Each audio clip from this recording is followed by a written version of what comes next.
as foreigners make you a minority. Another election, another bust. Go vote for that liar, it's a must. We were given the greatest gift of all, decided to give it up and watch the fall. Yeah, it's just a clown world. We're living in a clown world. Join us in the clown world. It's easy to see that the joke's on you and the joke's on me.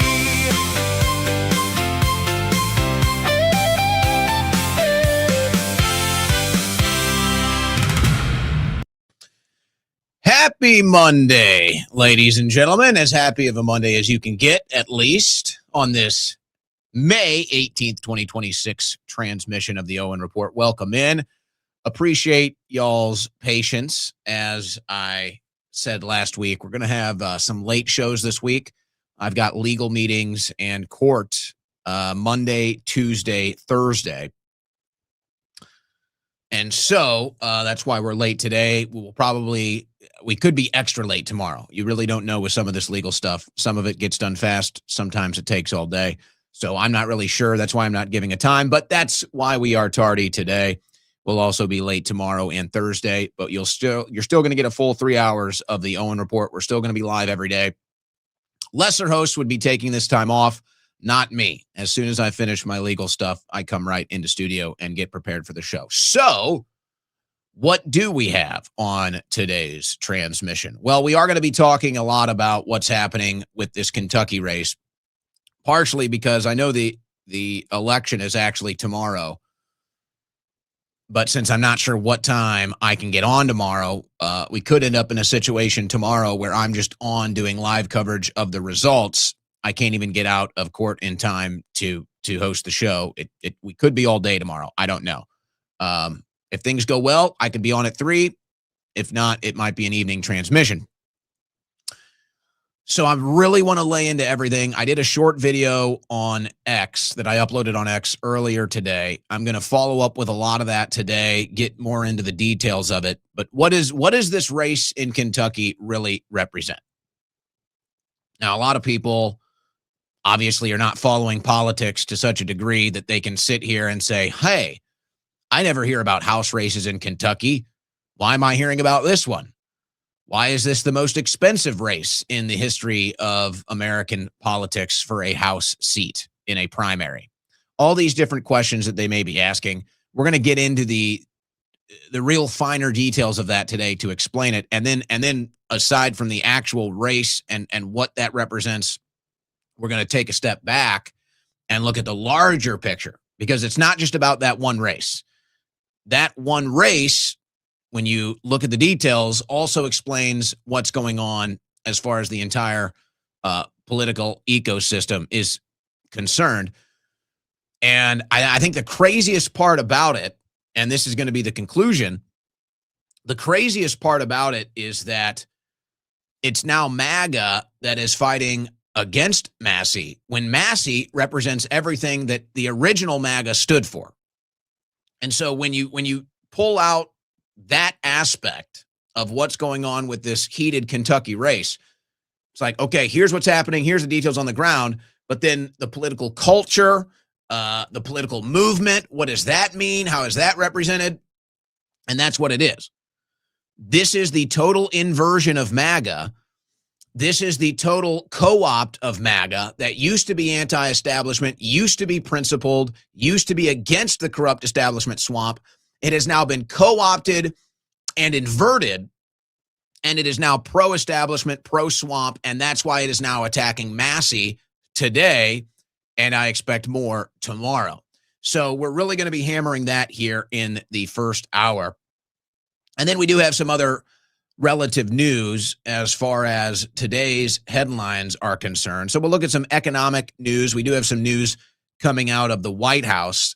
It's all it's a very clear picture today with the news. It's a very clear picture of what the Trump administration represents, what it doesn't. You can really measure a lot of that out of this House race in Kentucky. But then what is coming out of the White House today? I will say this. There is potentially one good news story, and this one is a little difficult because I do have interest in this story at a personal level, not just from a news level. I mean, this story could potentially affect me personally, and this is where things start to get tough. This is where things start to get tough in politics, and where, I mean, let's just say it like it is. This is why most people in politics sell out. Let's just say it what it is. This is why most people in politics sell out, because as soon as they see an opportunity for the political system or all of the money that goes into the corrupt political system, as soon as they realize that they can benefit from that corruption, as soon as they realize they can financially benefit, socially benefit from that corruption, most people leap at that opportunity. And then after that happens, they can no longer be fair. They can no longer be balanced. They can no longer, quite frankly, be trusted. And this is one of those moments. So we do have, I think it's a good news story, but it personally affects me. So I have to kind of reevaluate that. But it does have to do with Trump's lawsuit that he's now going to settle with the IRS. And then this idea, because this is just what's being voiced to me. I'm not involved in this stuff, but I get the information because I'm kind of on the outside looking in, even though I was always on the inside. It looks like there is a push for justice now against the victims of the weaponized government. So in other words, the conservatives, the Christians, the Trump supporters that were victims of the weaponized government during the Biden years, it looks like there is part of the administration that is now focusing on finding a way to get somewhere closer to justice than we are today. So we're going to have that for you as well. Some geopolitical news. We'll go overseas a little bit. Some updates on some of these other stories that we've been covering. And then, of course, as we do before the end of every transmission, we will be taking and reading and commenting on all of your super chats. So it's going to be a typical Owen report today, just firing off a little late. And we appreciate you guys sticking around for the late broadcast day. Hopefully we will be back to normal fully all week next week. Today's show is brought to you by our friends at Patriot Protect. Folks, this is so important. It really is just so important. And for me, it's something that unfortunately I've had to deal with myself, which is hackers and scammers getting my personal information. It's not good. You don't want to deal with it. In fact, you can't even think about all the different ways it impacts you. You think about, okay, your bank account. Well, what about passwords? What about email addresses? What about the home addresses for family members? All of these things come into play when we talk about your private information. So don't have it out there on the internet for scammers and criminals to get access to. You just don't want to deal with it. That's where Patriot Protect comes into play. Let me explain what they do. When you give them the information that you don't want on the internet anymore, home addresses, bank accounts, whatever it is, anything that's connected to your personal identity, social security numbers, you've plugged these things somewhere into something online. If you've made a purchase, if you have a membership, whatever, you have shared this information somewhere on the internet. Somebody can get access to it, and then they can repost it to be sold, to be bought and sold to criminals. Patriot Protect stops that before it starts.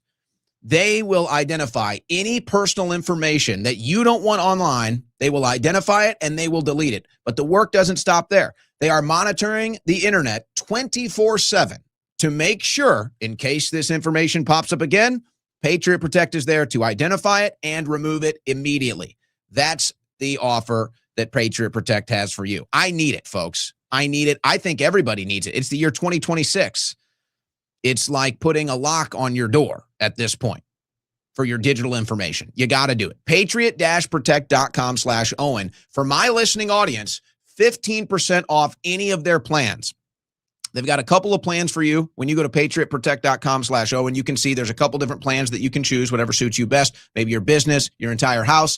And then it's 15% off any plan you choose with promo code Owen. So remember that, my listening audience, when you go to patriot-protect.com to protect your personal, your private information, your family, remember to plug in coupon code Owen for 15% off. Folks, you need to protect your digital information. You're putting it out all the time, everywhere online. You want to make sure that the people you don't want getting access to it can't.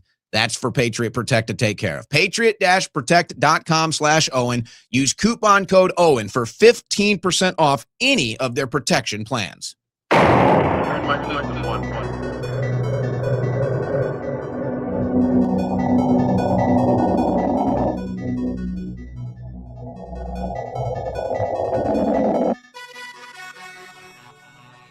On the cutting edge of news and analysis, the Owen Report with Owen Schroyer.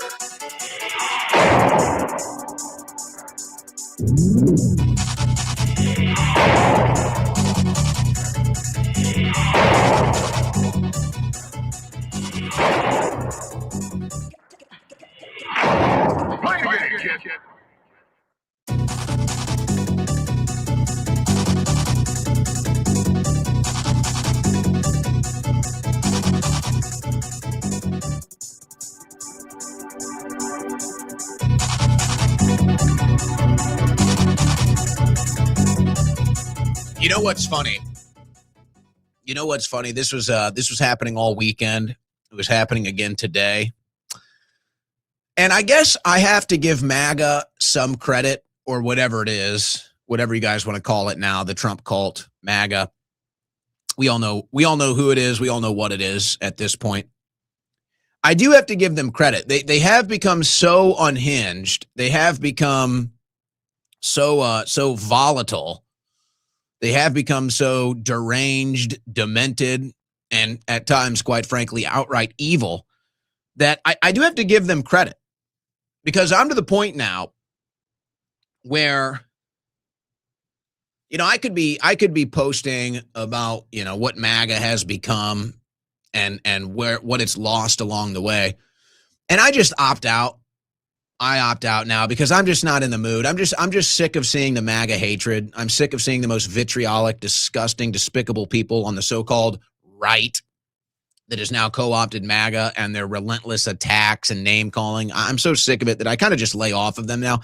I just let everybody else observe and report, and then I bring it onto this show. But I was going to post this. I was going to post this today or yesterday, and I didn't, to just avoid the because these MAGA people now, it's like once you get on their radar, it's all out attack. It doesn't matter about what. They're just total sycophants and psychopaths.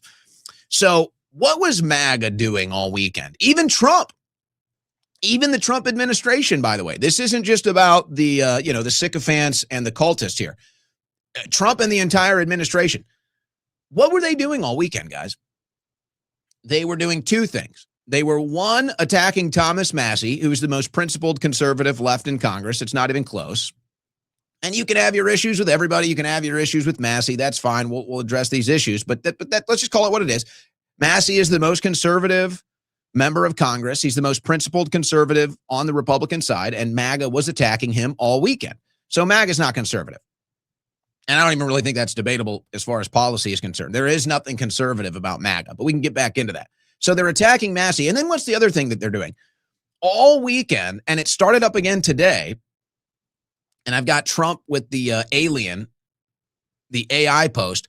All weekend, MAGA is posting AI slop. They're posting Trump AI slop, and they're attacking Massie. That's where MAGA is at. I mean, if that doesn't tell you everything about where the political movement is at, formerly called MAGA, I don't know what does. It's all AI slop, and it's all bought and paid for political attacks. That's it. There's nothing principled. And notice where the anger, the resentment, the volatility, the hatred. Notice where it's all aimed. It's not aimed at the Democrats. It's not aimed at the deep state. It's not aimed at the neocons. It's not aimed at all the things that MAGA was supposed to stand against. No more. Now MAGA just attacks principled conservatives. Now MAGA has been co-opted and weaponized against the American right, against the original MAGA supporters and against everything it originally stood for. You're not witnessing MAGA go all arms against the deep state. You're not witnessing MAGA go relentlessly against Democrat corruption. They don't even talk about the Biden crime family. They don't talk about the auto pen. They don't talk about Obama and Spygate and Hillary Clinton should be in jail. None of that is happening. That's all gone. Balancing the budget, cutting taxes, all the Doge arrests, all of this stuff. MAGA doesn't talk about that anymore. It's all done. It's all gone. They're not interested. Now it's MAGA just attacks anybody on the right wing that's actually a principled conservative. MAGA attacks anybody on the entire political spectrum that's sick of wars, never-ending wars for the donor class. And then they just post AI slump. Oh, look, it's Trump dunking a basketball. Oh, look, it's Trump in a race car. Oh, look, it's Trump in a spaceship. Oh, look, it's Trump with an alien. This is where MAGA is at now. Pretty amazing. Pretty pathetic. Pretty pathetic, actually. Now, I want to warn this again in case I can't warn you again in time before we get results tomorrow. You need to brace yourselves, folks. You need to brace yourselves. And I'm going to get into the details of this race between Gallerin and Massie coming up here in a second. But I'm just telling you, you need to brace yourself. If they can unseat Massie tomorrow, and if they get Gallerin across the finish line, MAGA will become the most cringe, pathetic, despicable movement you've ever seen politically in your life. So just be ready. If you think MAGA is cringe now, if you think MAGA has been co-opted now, just wait till you see the celebration and the gloating and the victory laps and the rubbing it in your face and everything that will come along with a Massie defeat. And that will be the big, loud, and clear message that there is no right wing in America. There is no Republican Party. There is no conservative movement. Whatever MAGA once stood for is dead. All there is now is the Trump cult and the donor class that runs it. And that will be the message loud and clear. And this isn't an opinion, by the way. This is a fact. And the only people who won't observe it that way are the people that are in the cult. The only people that won't register that that's what's going on are the people that have decided to take part in this co-opting of MAGA. Everyone else is going to see this. Everyone else is going to see this for what it is. And everyone else is going to reach their own conclusions based off of what they're about to see. Now, should Massie hold the seat, which really any American patriot, any conservative should be cheering for, that carries meaning as well. That carries meaning that we finally had a line in the sand because the Democrats failed twice. Now, you're going to hear this. This is the most expensive House primary in the history of American politics, and that's true. Do you know what number 2 and 3 are now? Well, that would be Jamal Bowman and Cori Bush's primary going back to the last election cycle. And it was the exact same donor class that fundraised against Cori Bush and fundraised against Jamal Bowman and got them unseated. The exact same AIPAC money, the exact same Israel money. They're the ones that unseated 2 House Democrats. Now, I'm not on the Democrat side of the aisle, so this isn't necessarily an issue that my sphere of influence or commentary goes into depth on, but that's what happened. Now, the same thing is happening to Thomas Massie. The same thing is happening to the Republican Party. So if you happen to see this, because they're trying to use this as an attack against Massie, say, oh, look at these Democrats. Look at these Democrats that support Massie. Well, here's why, if there's any element of truth to that, which take it with a grain of salt. The reason why people on the left are supporting Massie is because they just watched the exact same donor class. They just watched the exact same lobbying class take out Cori Bush and Jamal Bowman. and they know who it is and they know what it is. And now they're watching it happening again to Massie. And so they're just taking a stand and they're saying, hey, we might be Democrats. We might be on the opposite side of the aisle as far as domestic policy issues are concerned, but we don't like foreign lobbyists and we don't like foreign donors being able to buy seats in Congress. We saw them do that to Cori Bush and Jamal Bowman. We don't want to see them do that to Thomas Massie. So they're just raising the alarm. They're just raising the alarm and they're saying, does the donor class, does the foreign lobbying class and the foreign donor class own both sides of the aisle, or can you guys keep Thomas Massie in office and defeat the foreign donor class? That's what's on the ballot. If we want to just boil it down, forget about MAGA, forget about voting on all of these different bills or how Thomas Massie does or doesn't vote. We can get into that too, but that's not even, at the end of the day, this is about, does the foreign lobby and does the foreign donor class own our Congress? Can we have any seats in Congress that they don't control, whether it's on the left or the right? And whenever you see people claiming that, oh, see, the Democrats are supporting Massie, well, let's explain why you guys are the ones that are the fools here. You guys are the ones that are being fooled, if that's your argument.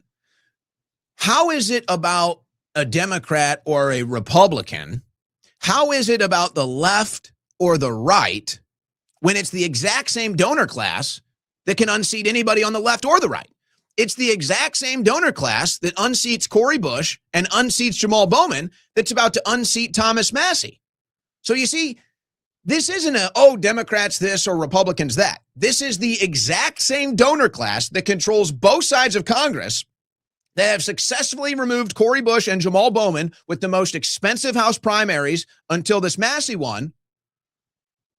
It's about defeating a foreign lobbyist and a foreign donor class that owns our Congress. And Massie might be the last stand. Thomas Massie could be the last stand. And that's what it'll represent. If Gowron wins, our Congress has no sovereignty. If Gowron wins, let me tell you what happens if Gowron wins beyond this election cycle. The disenfranchisement is going to be beyond anything you've ever seen.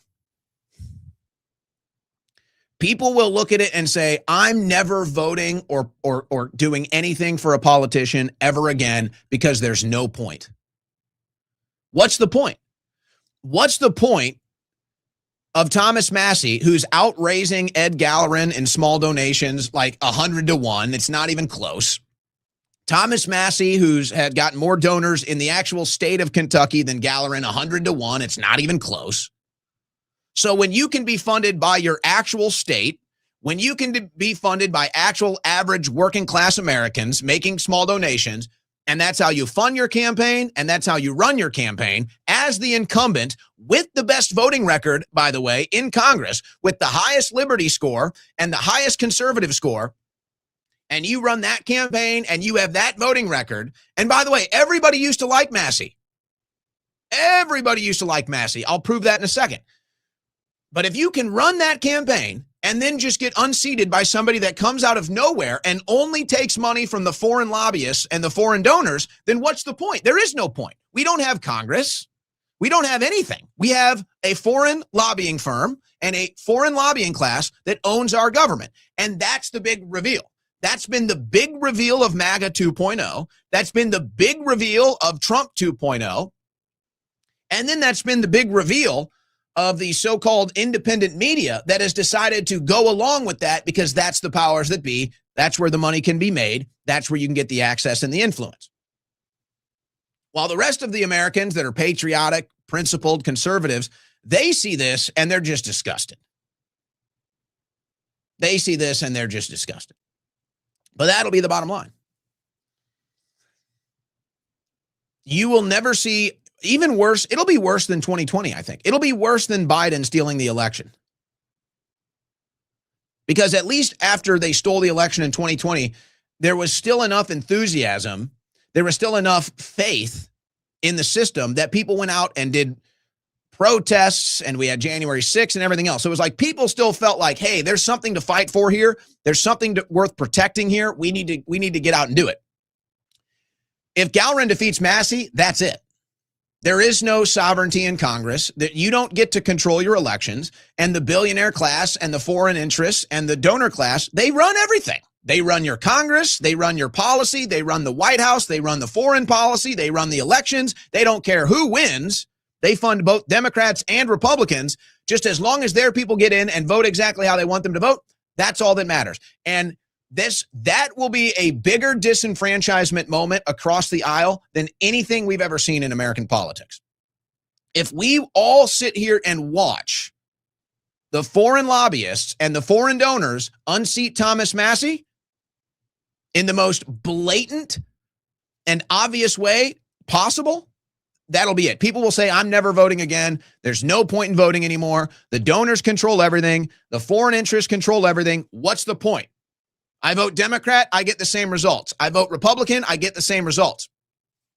And it's like now MAGA has just turned into this thing where it really doesn't matter. Results don't matter. All that matters is, hey, we're owning the libs, or hey, we beat Democrats. Oh, and I'll just sit here and say this, because this is my biggest frustration. This is where I don't understand politically where MAGA is at. I really don't. They're because they aren't anywhere politically. They're just in a cult now. And this is my frustration. If Gowron wins, and we're going to sit here and watch this disgusting victory lap of the total conquering of America, and that's what it'll represent, the total conquering of America's Congress, the total conquering of the political process by foreign lobbyists and foreign donors, that'll be it. And we'll sit here and we'll watch this MAGA cult celebrate. Okay, fine. And I just wonder, so what are you guys accomplishing exactly? This is a genuine question. What is it that MAGA is out to accomplish now? What is it that MAGA stands for now? If you guys can get behind a foreign donor-backed candidate, if you guys are going to rally behind the most principled, small government, anti-establishment, anti-Epstein class candidate out there, Thomas Massie, if this is who you guys are going to put your energy and political capital behind defeating, then what do you stand for anymore? Do you really think, because I thought this was all about saving the country. I thought we were all in agreement here that we need to save the country. We're in big trouble. The political system is almost completely corrupted. And we're kind of in like, hey, red alert territory here. So have we just abandoned that? Because I'm just trying to figure out what you think gets accomplished. Where do you think everything goes from here if you guys are willing to oust Massie? So you're okay with politicians rubber stamping bills they've never read. You're okay with politicians allowing pork to be put into all of these bills, and then they vote for it and the debt goes up and up and up and up and up. You're okay with a politician that rubber stamps any war, any foreign aid, any foreign cause? Because that's now what you represent. So is that what you're okay with? I'm just trying to figure it out because it makes no sense to me. I don't know what MAGA stands for anymore. And I don't think they do either. But I'd love to hear the coherent argument how Ed Gowron is out to defeat the swamp. I'd love to hear how supporting Ed Gowron is for cleaning up Washington, D.C. I'd love to hear how supporting Ed Gowron is about the anti-establishment movement, draining the swamp, deep state arrest. I'd love to hear how Ed Gowron is that candidate. But nobody can make that case because that's not the candidate that Ed Gowron is. That's actually the candidate that Thomas Massie is. The whole thing is so twisted and convoluted and inverted now. And I would just recommend, and I know this is tough. I have to tell you, this is just for your mental health, quite frankly. And I know this is tough because we are true believers that we're trying to save this country. We are true believers that the political system is completely corrupt. So some people just pretend to believe that during an election cycle, and then after the election is over, they just go right back to establishment politics. Not us. So just brace yourselves for your own mental health. If Gallerin wins tomorrow, I would just say, just be prepared for the most cringe, despicable behavior you've ever seen from anybody on the American right, taking their victory lap, rubbing it in your face. None of these people live in Kentucky, by the way. Just get ready. It's going to be the most cringe, despicable thing you've ever seen in your life. If Massie wins, we can celebrate humbly and say, you know what? There's still hope politically. There is still a hope politically that we maybe can save this country politically with honest politicians. That's what it represents. And so we can accept, embrace, and celebrate that humbly, and I imagine we will. But if Gallerin wins, MAGA has become more cringeworthy, more despicable with their gloating. Just get ready. Just mentally prepare yourself for that. It'll be probably worse than anything you've even seen from the left, quite frankly. So I would just prepare yourself for that. If Massie wins, we'll nod our heads and say, all right, there's still hope politically. We can still maybe save this country politically with honest politicians, and that's what this race represents. Just get ready, folks. Just get ready. Now, I will get into the actual news and headlines around this.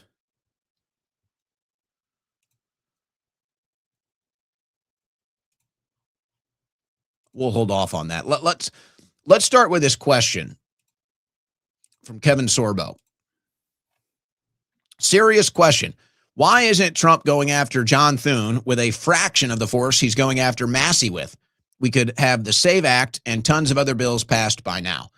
And really, you know, I think Kevin is kind of posing this question as a bit of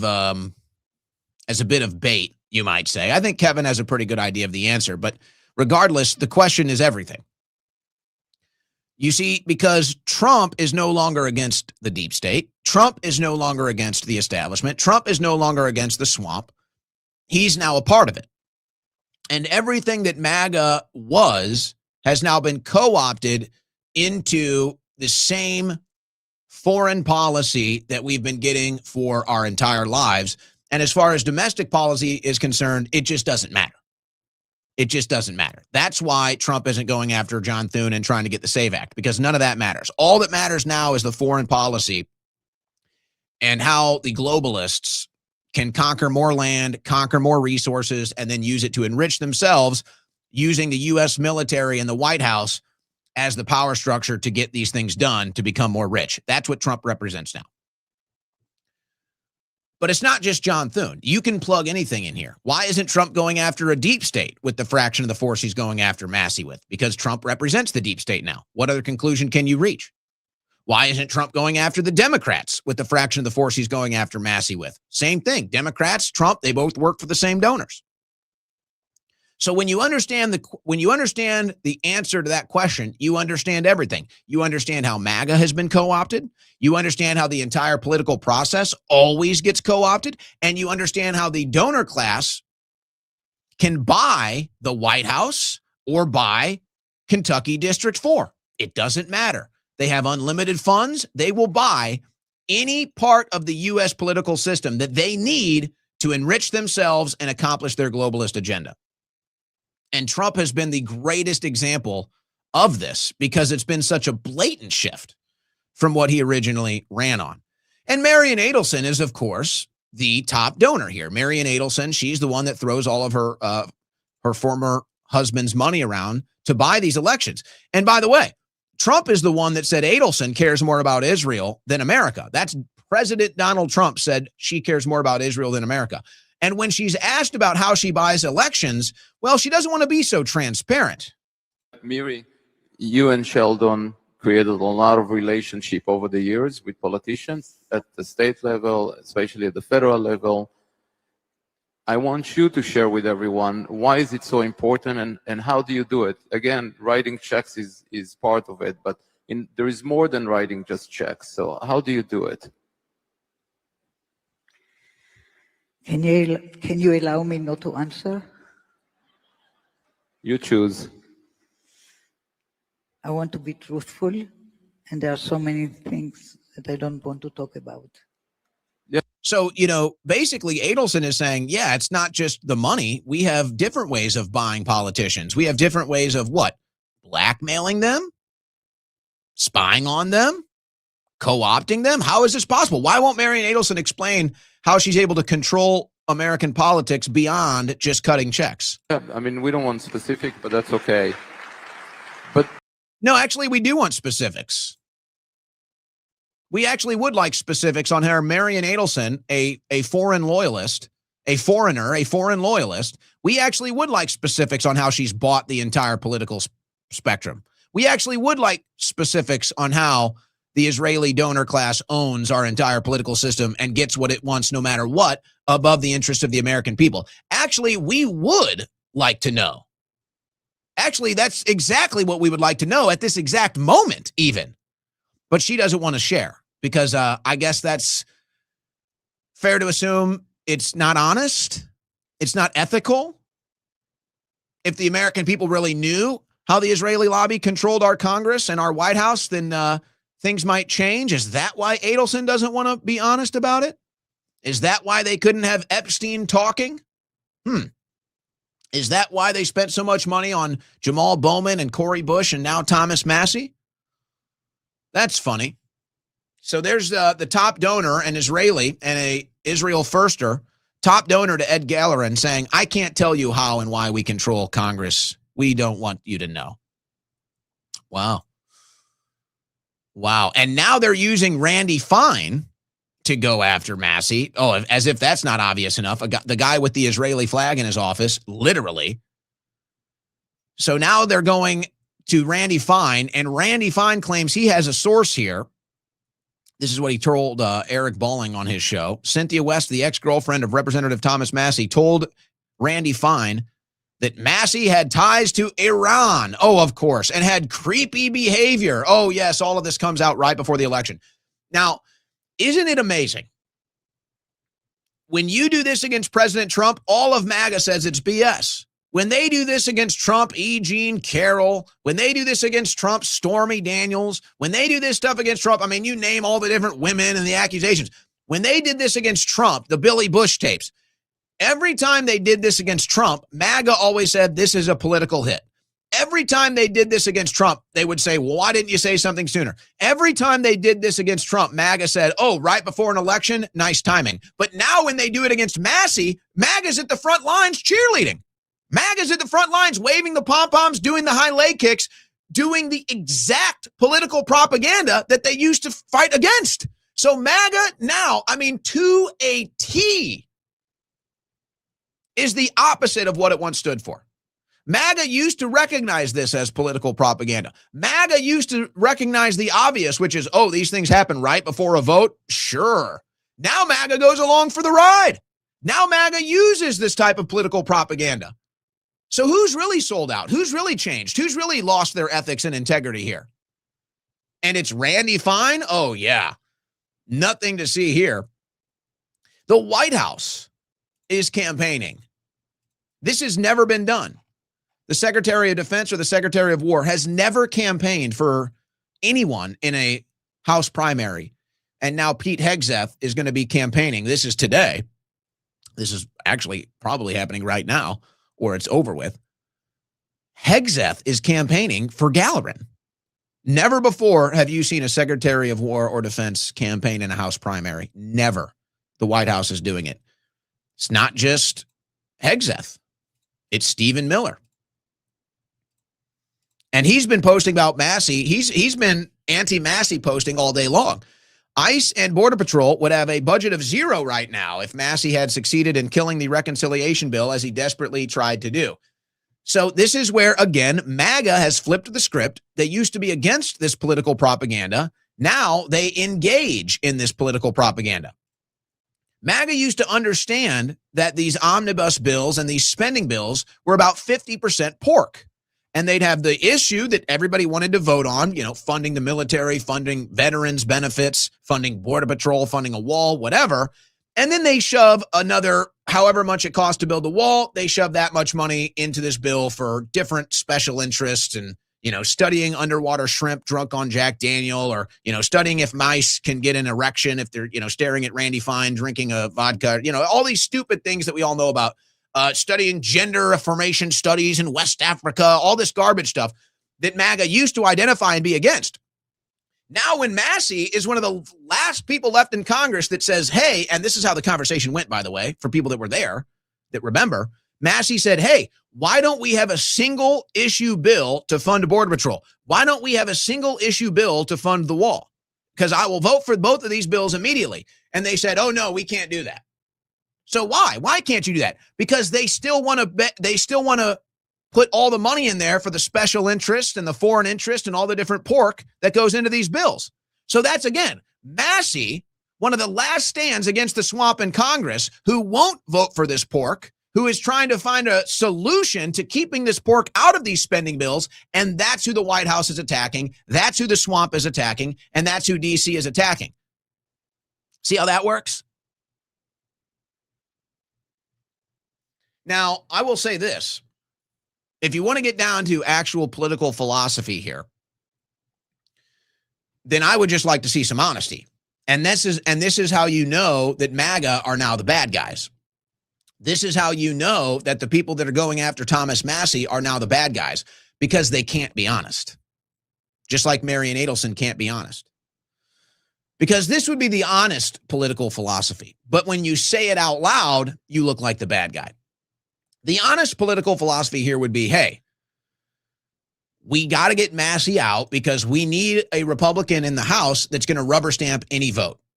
Anytime Trump wants something voted on, he's going to vote for it. Anytime there's a foreign issue, a foreign war, a foreign entanglement, a foreign aid, whatever it is, we just need a rubber stamp vote. That's what we need, is somebody that can be controlled by the donor class and somebody that can be controlled by Trump in that seat. That's what we really need, because that's the only way we can beat Democrats or get policy passed or whatever it is they want to claim. That is the only reason. That is the only political philosophy that you can support Ed Gallerin with. There's nothing conservative about it. There's nothing anti-war about it. There's nothing fiscally conservative about it. It's not about Thomas's voting record as far as conservatism or liberty score. It's none of that. They just want a candidate in that seat that can be controlled by the donor class and will rubber stamp any vote that comes across his desk without even reading it. So if that's your political philosophy, then you support Ed Gallerin. That is the only political philosophy that you can support Ed Gallerin with. But see, they don't say it out loud, because then they have to admit, when you say it out loud, you are the swamp. Then you have to admit, when you say it out loud, yes, I've sold out to the donor class that I thought I once stood against. So they can't say it out loud. So instead, they just make up all of these things about Massie. They just make these accusations about Massie. They just lie about his voting record. Because if they were honest, like Marian Adelson, if they were honest, you wouldn't support him. So they have to be dishonest. And when you're forced to be dishonest, that's your concession. I'm the bad guy now. So if you want to be honest, just say it. I want a representative that's going to rubber stamp anything that's put on his desk. I want a representative that's going to do anything Trump tells him to do. If that's your political philosophy, then you support Ed Gallerin, and that's fine. That's your political philosophy. You're a free American. But that's it. That's the only reason why you would vote for Ed Gallerin. That's it. So just say it out loud. Just be honest. Oh, no. We don't want to admit that we've sold out. We don't want to admit that MAGA is swamp now. We don't want to admit all the things that we once stood against we now support as MAGA. We don't want to cross that bridge. So instead, let's just make things up about Thomas Massie. Let's just go that route instead. So now MAGA is the unethical politics that it used to stand against. It's very unfortunate. And by the way, most of these MAGA people were all pro-Massie. Now, I don't want to spend a bunch of time on this, but you can go to this account on X @ThisU.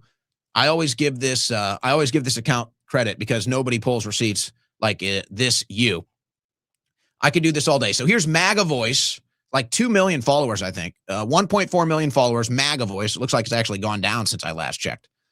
Saying, I'm voting for Ed Gallerin. MAGA Voice. God bless Thomas Massie. He's literally one of the best in Congress. Hopefully he runs for president one day. Same account. Same account. They've all sold you out, folks. MAGA has sold you out. MAGA has been bought and paid for. MAGA sold out, and everybody that supports it is now sold out. This is one example. If you go to this account @ThisIsYou, He's pulled the receipts on all of these people. Everybody used to say Thomas Massie was the best. Everybody used to say Thomas Massie should be president. Amongst MAGA, Thomas Massie had the highest approval rating in Congress. And now what happens? Here comes the foreign money.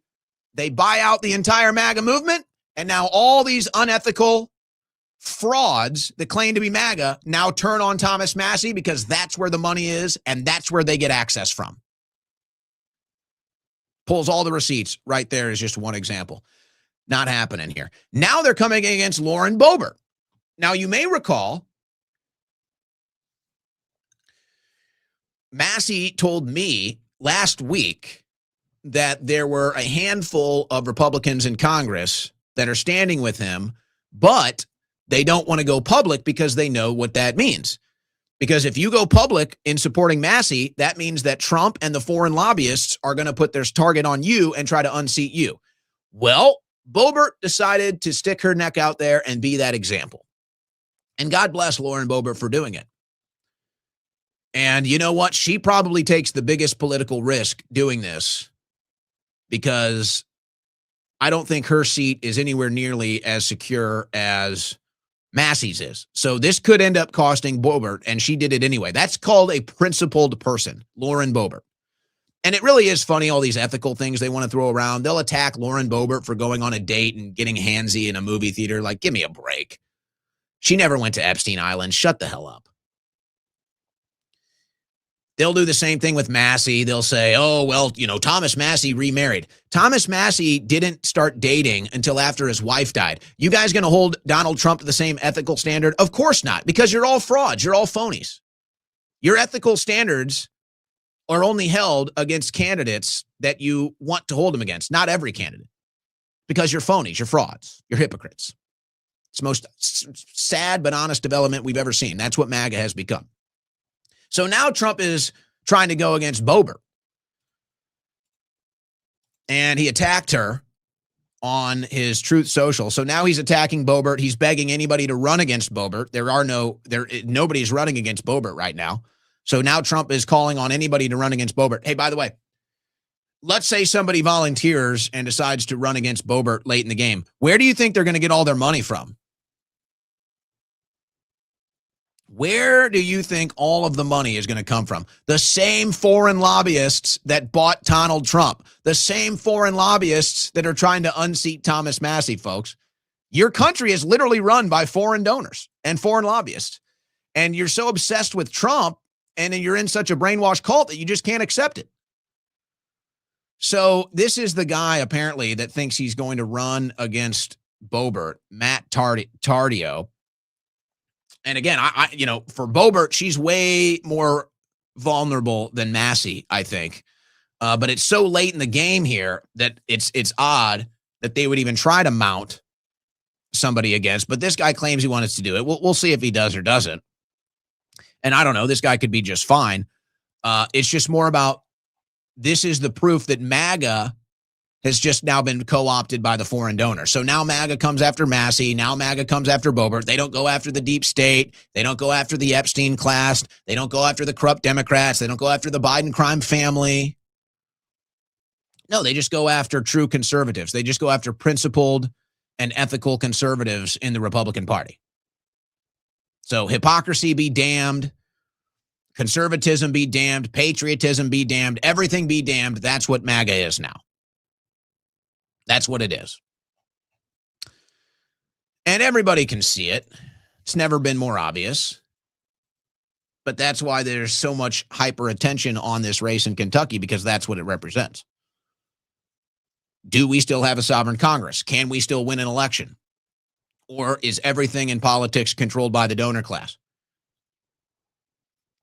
And can the Israeli lobby literally buy any seat in Congress that they want and nothing can be done to stop them? These are the questions. So we'll see if Boebert ends up with a challenger. But she is one that stuck her neck out there and showed public support for Massie. And as Massie warned last week on this show, the attacks immediately started coming for her. Immediately. Then there's Ken Paxton. Also not a swamp creature, going up against John Cornyn, total swamp creature. Let's just play this from Cornyn. The Senate runoff race is coming up, I believe, next month. Cornyn and Paxton. And he was on with Steve Bannon. And this race, it could end up being similar to what we're seeing in Kentucky. It's got a little different angles to it. Let's listen to what Paxton told Steve Bannon earlier today. I've learned a lot about this. One is there are really no fundraising limits on incumbents, only on challengers. And two, that the primary goal doesn't really necessarily seem to be protecting the map, making sure we get the most Republicans. The primary goal is to protect incumbency. Otherwise, why would you spend that much money on John Cornyn? I mean, you spend the money after when we need it. Now, it's funny that he says that because, of course, we see what they're doing to Thomas Massie and we see what they're about to do to Lauren Boebert. So it even shows that it's not about incumbency. It's all about who's going to work for the swamp, who's going to work for the foreign donor class, who's going to work for the swamp. That's what Cornyn represents. In the general election against a Democrat. Instead, $150 million being spent here against a Republican. Most of the donors, they knew that, probably wouldn't be very happy. And two, you could have used that money in Georgia. You could have used it in North Carolina. You could have used it in Michigan or Maine, somewhere where it actually make a difference to help us hold onto the map. But the primary goal is not that. Otherwise, their actions would have followed and they would have held the money for that instead of trying to keep John Cornyn. And look, why don't you just let Texas decide that? Let the voters decide instead of trying to influence it from Washington and mislead people about my record, about who I am, and mislead about John. Let John stand on his own. He's had 24 years in the Senate. Let him fight his own fights.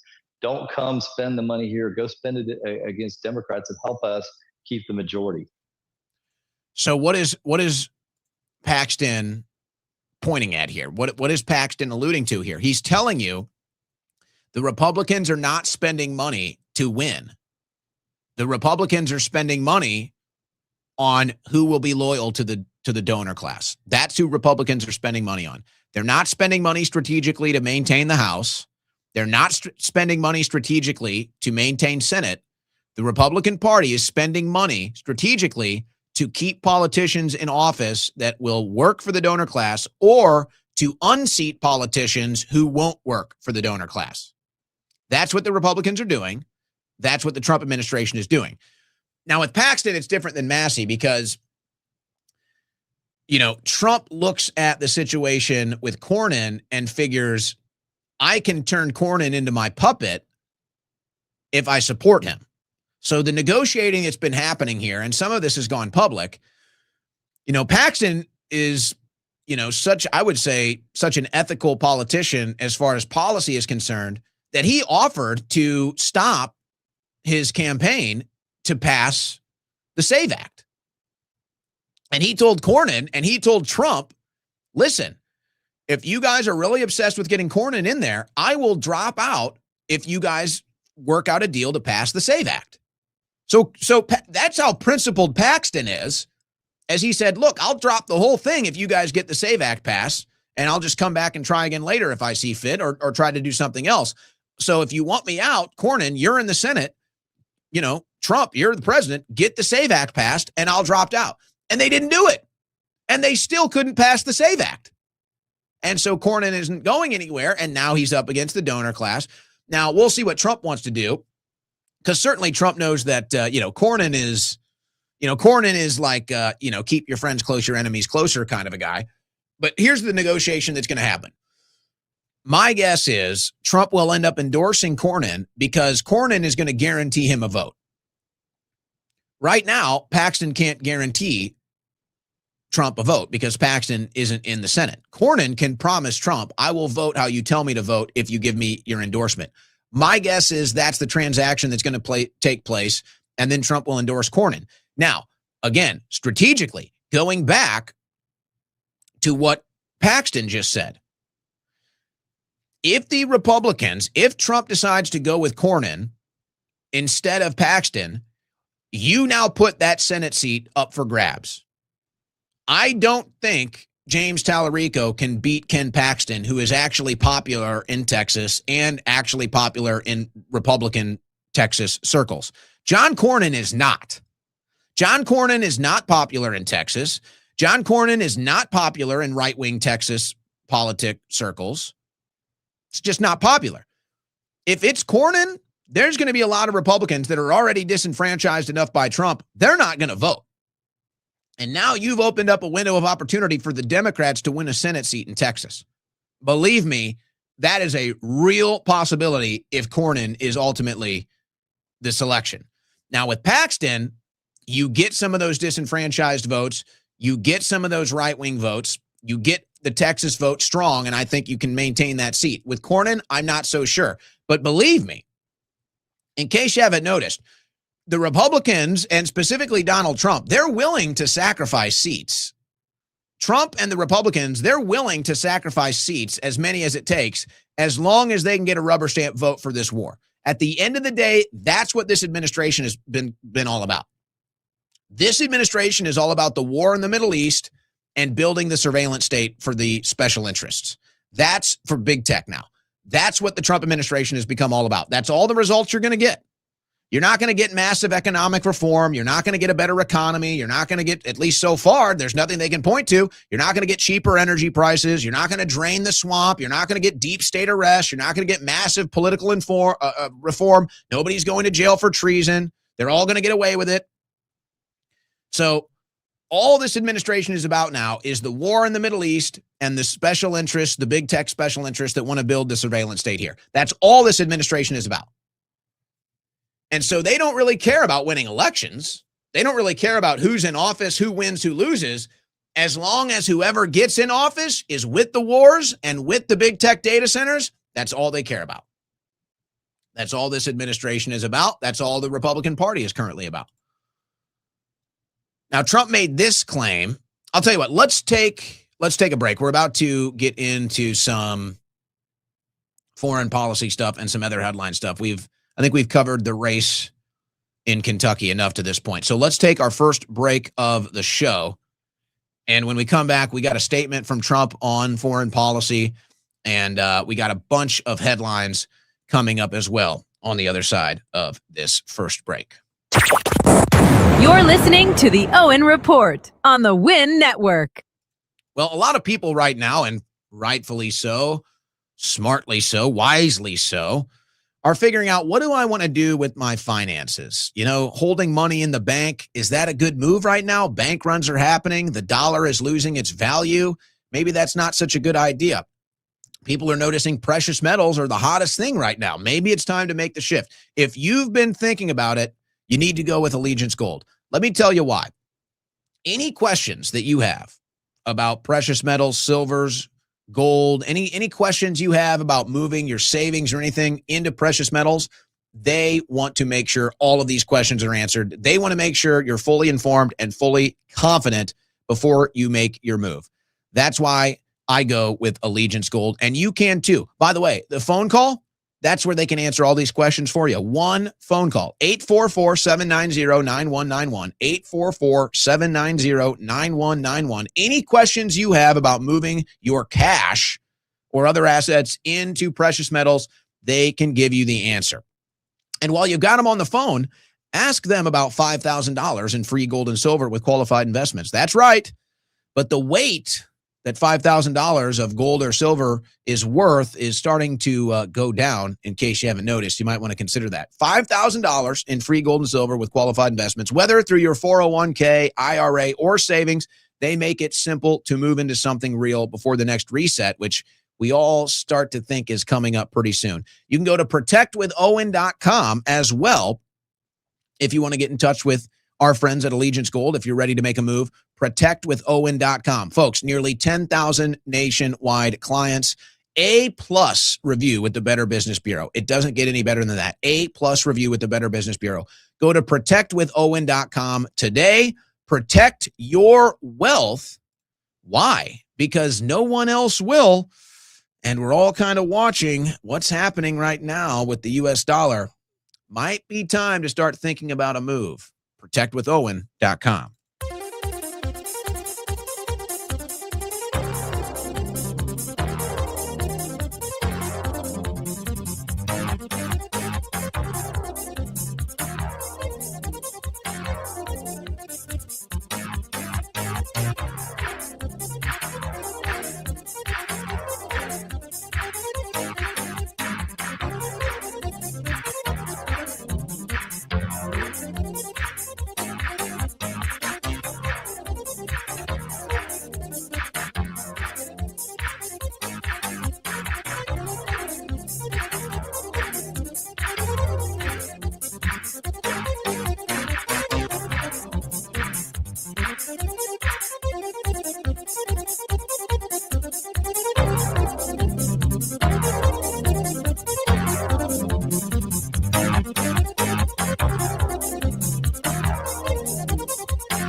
You have found your political compass.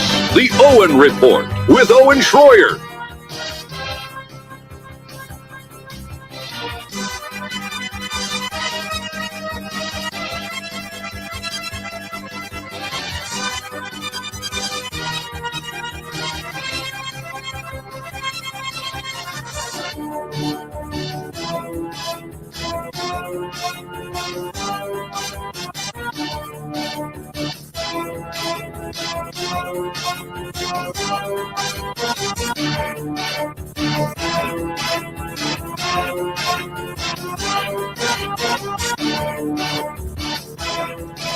Oh, you guys are talking about the defense contractor stocks tomorrow.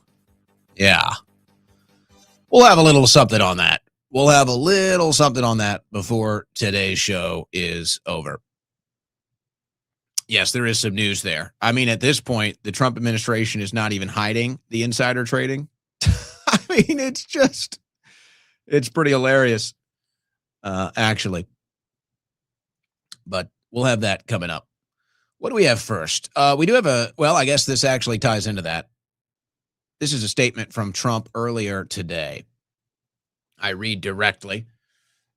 I have been asked by the Emir of Qatar, Tamim bin Hamad Al Thani, the Crown Prince of Saudi Arabia, Mohammed bin Salman, and the President of the United Arab Emirates, Mohammed bin Zayed, to hold off on our planned military attack of the Islamic Republic of Iran, which was scheduled for tomorrow. And that serious negotiations are now taking place, and that, in their opinion, as great leaders and allies, a deal will be made, which will be very acceptable to the United States of America, as well as all countries in the Middle East and beyond.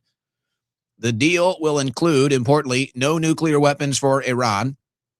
Based on my respect for the above-mentioned leaders, I've instructed Secretary of War Pete Hegseth, the Chairman of the Joint Chiefs of Staff, General Daniel Kane, and the United States military that we will not be doing the scheduled attack of Iran tomorrow, but have further instructed them to be prepared to go forward with a full, large-scale assault of Iran on a moment's notice in the event that an acceptable deal is not reached. Now, a couple interesting things here. This kind of comes out of nowhere as far as the plan to attack Iran this week would have been. I do find it interesting that the Gulf nation states are now the ones that are trying to keep Trump from doing this. I think there's a story there. I'm not exactly sure what their angle is beyond they're sick of getting attacked and they're sick of the war. I'm not sure if this indicates that they're on either side of it, other than they just are sick of the wars, they're sick of the strikes, they just want it to end, and they're asking Trump not to take it any further. I don't know if this indicates whether they're with Iran or with the U.S. or what.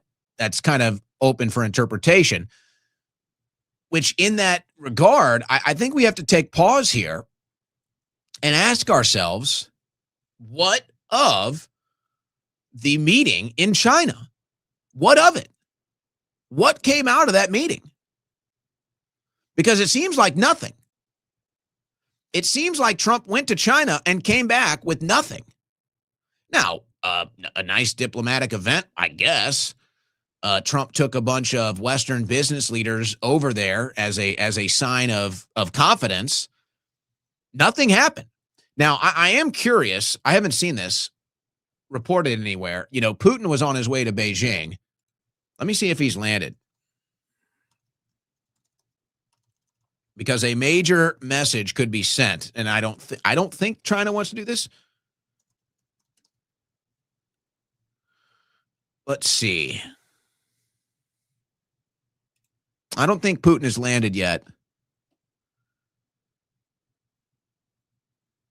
The big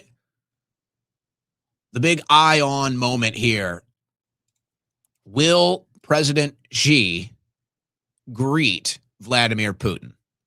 President Xi did not greet Donald Trump. President Xi was not there for the meeting when Donald Trump got off of Air Force One. Now, that could be a thing. It could not be a thing. If President Xi is there When Vladimir Putin steps off his plane, then that's a message. That is a message loud and clear for the geopolitical world. China, President Xi doesn't even want to be bothered by showing up to greet President Trump, but he will show up to greet Vladimir Putin. Now, most people in the political media, this will go right over their head, especially if it's from MAGA media. They definitely don't want to make a big thing of that. Trust me, that's a big thing. And remember, MAGA used to say it was a big thing. When Obama was not getting greeted by President Xi and Trump was, they said, oh, look, China respects Trump. Look at this. They respect Trump, not Obama. Well, what happens when they disrespect Trump and show more respect for Putin? What then? Now, I don't really think China wants to do that, quite frankly. I don't think China wants to send that message to Trump. And yet, if that's what happens, that's the message. That's the message. But it is amazing. What did we get out of that China meeting? Awfully silent. And then Trump posts about how the Gulf nation states want him to stop this war in Iran. So, in other words, my translation is, this war is not popular anywhere. This war is not popular in America. This war is not popular in Asia. This war is not popular in the Gulf nation states. And quite frankly, there's only one group of people that want this war. One group and one group only, and that's the Israelis. And it's not even all Israelis, so that's not even fair to say. It's the Zionists, and it's the radical. I don't even know what. There needs to be a new word to describe them. I guess Zionist is the best way to put them into a box because they are all Zionists. But these are just warmongers. That's all they are. They're just warmongers, and they want the lesson here, using the United States as the big bully, using the United States as their military backup. Israel wants to determine who gets to have weapons and who doesn't. That's the message. If Israel says Iran can't have weapons and they own the United States Congress and White House, then that's how it goes. That's the message. And in Iran's eyes, whether you think Iran is a big nuclear threat or not, whether you think Iran is building a nuke or wants to bomb people with it or not, good or bad, no, the message here is that Israel gets to decide who gets weapons in the Middle East and who doesn't. Israel gets to decide who gets to be a sovereign nation and control its own destiny in the Middle East and who doesn't. And they buy and use the United States Congress and military in order to accomplish these deeds. And everybody sees this now. It's never been more obvious in American politics that this is the case. So we shall see what happens with Putin and then how long Trump can stave off the Israelis from striking. Because let's not forget that Israel has an itch to scratch too. With every waking moment, they need to bomb somebody. So they're currently scratching that itch in Lebanon right now. During a ceasefire, Israel is bombing Lebanon, but that's just a habit. They can't stop bombing and killing. So they have to pause in Iran. They're going to bomb Lebanon while they're forced to pause in Iran. But don't put it out of the conversation that at any moment Israel could bomb Iran and throw this whole thing back into chaos. And then what happens? And then Trump is forced to back him again. Now, here's what you get on the West. Here's what you get in the West from MAGA Zion. Eric Metaxas here. Folks, this is just crazy. I just can't relate to this at all. This is Eric Metaxas over the weekend. God sent Trump to build the ballroom. This is just insane talk. Listen to this.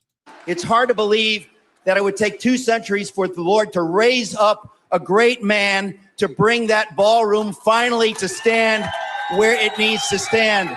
It's extraordinary. We only had to wait 200 years. What? Since when was any of this about a ballroom? What are we even talking about here? God gave us Trump to build a ballroom? I mean, folks, what is this? What in the hell is he talking about? Certainly he's not talking about a ballroom. Is he talking about a ballroom? What is he talking about? The ballroom was not part of the campaign. The ballroom has never been a part of MAGA. The ballroom came out of nowhere. And they're saying God gave us Trump to build the ballroom. Oh, okay, so not to save the country, Not to arrest the deep state criminals, not to destroy Democrat policies, not to arrest the Epstein class pedophiles or any of that, not to go after the Biden crime family. So all the stuff that we thought MAGA was, it's not. It was actually all about a ballroom. Gotcha. And that's why it's so unpopular now. Now, Trump drops a case against the IRS that he had apparently won. Let me just read from this and do some commentary here, because this one is interesting. This one is tough. And it's going to be billed as total corruption. But I'm not so sure that's a fair classification here. But just get ready. That's how they're going to bill this. Trump administration creates $1.776 billion fund for allies of the president after he drops lawsuit against IRS. Now, I guess the IRS lawsuit was supposed to be $10 billion. So he drops that and he figures I can put, 17% of this into making right the victims of weaponization of the Biden administration. The Justice Department on Monday announced the creation of a $1.776 billion fund to compensate President Donald Trump's allies who claim they were unfairly targeted by the previous administration. It's an unprecedented move that would allow the president's administration to pay his supporters from a government agency he controls with taxpayer money. So this is how they're going to bill it. And I'll get into the personal stuff when I finish the story. There appears to be a few constraints on who can submit a claim to the fund. The president has broadly stated that his allies were politically targeted by the justice system, from the years-old Russian collusion investigation to the nearly 1,600 people charged in connection to the January 6th event. Now, this is true. This is 100% true. Trump and his allies were illegally targeted starting in the Obama years and then going all the way through the Biden years. This is true. Trump was, and so were his supporters. And so to me, this is justice. This is justice that we should have been going for right out of the gates. Now, if Trump thought he had some strategy to go after the IRS and then basically segue that into this fund, then I think that's a pretty good strategy, quite frankly, but they are going to bill this as corruption. But I don't believe it to be the case. To me, this is finally MAGA. To me, this is finally coming through on something that we voted for. Its creation comes as Trump dropped his $10 billion lawsuit alleging that the Internal Revenue Service failed to protect Trump and the Trump Organization from an unauthorized leak of their tax returns. Trump himself will not receive any payments, but will receive a formal apology, the Justice Department said. So he won the lawsuit, $10 billion. He, I guess, for all intents and purposes, could have just pocketed that. Instead, he says, I want to just take 17% of that and give it back to victims of weaponizing the Justice Department under Obama and under Biden. So here's how they're going to try to bill it, though. They're going to say that it's corruption. The so-called anti-weaponization fund, which its symbolic 1776 figure, is likely to face immediate challenges in court from Democrats and watchdog organizations who say the efforts amount to corruption by allowing the president to enrich allies over what critics, they say, are unfounded claims of political persecutions by the Biden administration. So it goes on here and it tries to lump this into other stuff the Trump administration has been doing, which I don't think is accurate. I think these are two separate issues. And there is a case example of this with Mike Flynn and Carter Page. But let's just take all that down for a second. So, yeah, I am obviously part of the coalition, let's say, of victims of the weaponization of the Justice Department. I was arrested, in fact, 4 different times for my support of Trump. I've displayed the double standards of these arrests numerous times. I don't want to relitigate this whole thing on air. It's years old in the making. Everybody, most people probably listening, knows what I've been through. So to me, this is tough. And I wish that there wasn't so many other legitimate cause for concerns coming out of this administration when it comes to insider trading and enriching their friends, family members, and allies. But those things do exist. But I would say it's fair to separate these said things from this fund. Because to me, 110% the government was weaponized against President Trump and his allies in 2016 by the Obama administration, and then again in 2021 by the Biden administration. Absolutely. Now, what do you do for justice? What do you do to right these wrongs? Well, I could easily sit here, and I'm not, who knows as far as, let's say, the trickle-down effect of this $1.7 billion is concerned. Who knows? Who knows where it'll end up going? But let's assume best-case scenario that it goes to people that were politically persecuted because they supported Donald Trump, people that have been members of his cabinet, people that were members of his campaign, and yes, January 6th imprisonment. Let's say that, all things fair, the money goes to these victims as justice against weaponization of government. Well, certainly I can't sit here and pretend like that doesn't affect me. It could literally affect me. It could literally financially benefit me. So that gives me a bit of a conflict of, well, I wouldn't say a conflict of interest because I'm not going to let that dictate how I cover this topic. But I would put it like this, and I would be curious how other people feel about this. This just got announced today. There have been some rumors behind the scenes. There's been some other efforts behind the scenes. And so I actually do have to give Trump credit on this because a lot of the efforts behind the scenes have failed. They failed for different reasons. They've failed for either there's just no real agenda or there's no real attention to it.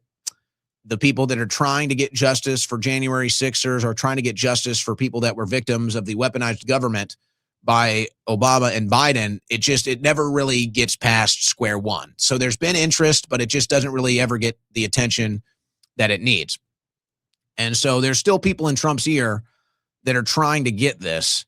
And I do think this was a smart move from Trump. I don't know if it was ever planned this way, but basically Trump said, okay, well, we've got this judgment. We've got this $10 billion. They've already earmarked it. It's going out. So why don't we just forgive this and tell them to give 17% to the victims of weaponization? And there's that 17% number again, but let's just pretend like that doesn't mean anything. But I wonder, and as far as everything is concerned, I mean, you look at I don't know how they decide. Let's say they do try to pay off all the victims. I don't know how they make these decisions. I don't know what formula goes into who gets what. There are formulas in place as far as, wrongful imprisonment and restitution. And so they may be going with those formulas. I don't know. So whether I get $100 or $10,000, to me, I'd just rather the people that did it get arrested. I would just rather the corrupt bureaucrats and the corrupt politicians that were behind it all, whether it was the imprisonment of January 6ers, the lies about what happened on January 6th, the setting up of January 6th, and going all the way back to 2016 with spying on Donald Trump and his campaign. I'd rather see all of those people go to prison before I get a dime, before I get a penny. I would much rather see the people that did that go to prison, because to me, you can't have one without the other. And if you're going to have one, if this is really about the country, if you're going to have one and this is really about saving the country, then you have to arrest the people. Because if you're going to come out and say, which we all recognize, that there was weaponization of government, not only was it weaponized in a treasonous manner against Donald Trump, it was also weaponized in an illegal, unconstitutional manner against Trump supporters. Therefore, somebody committed crimes.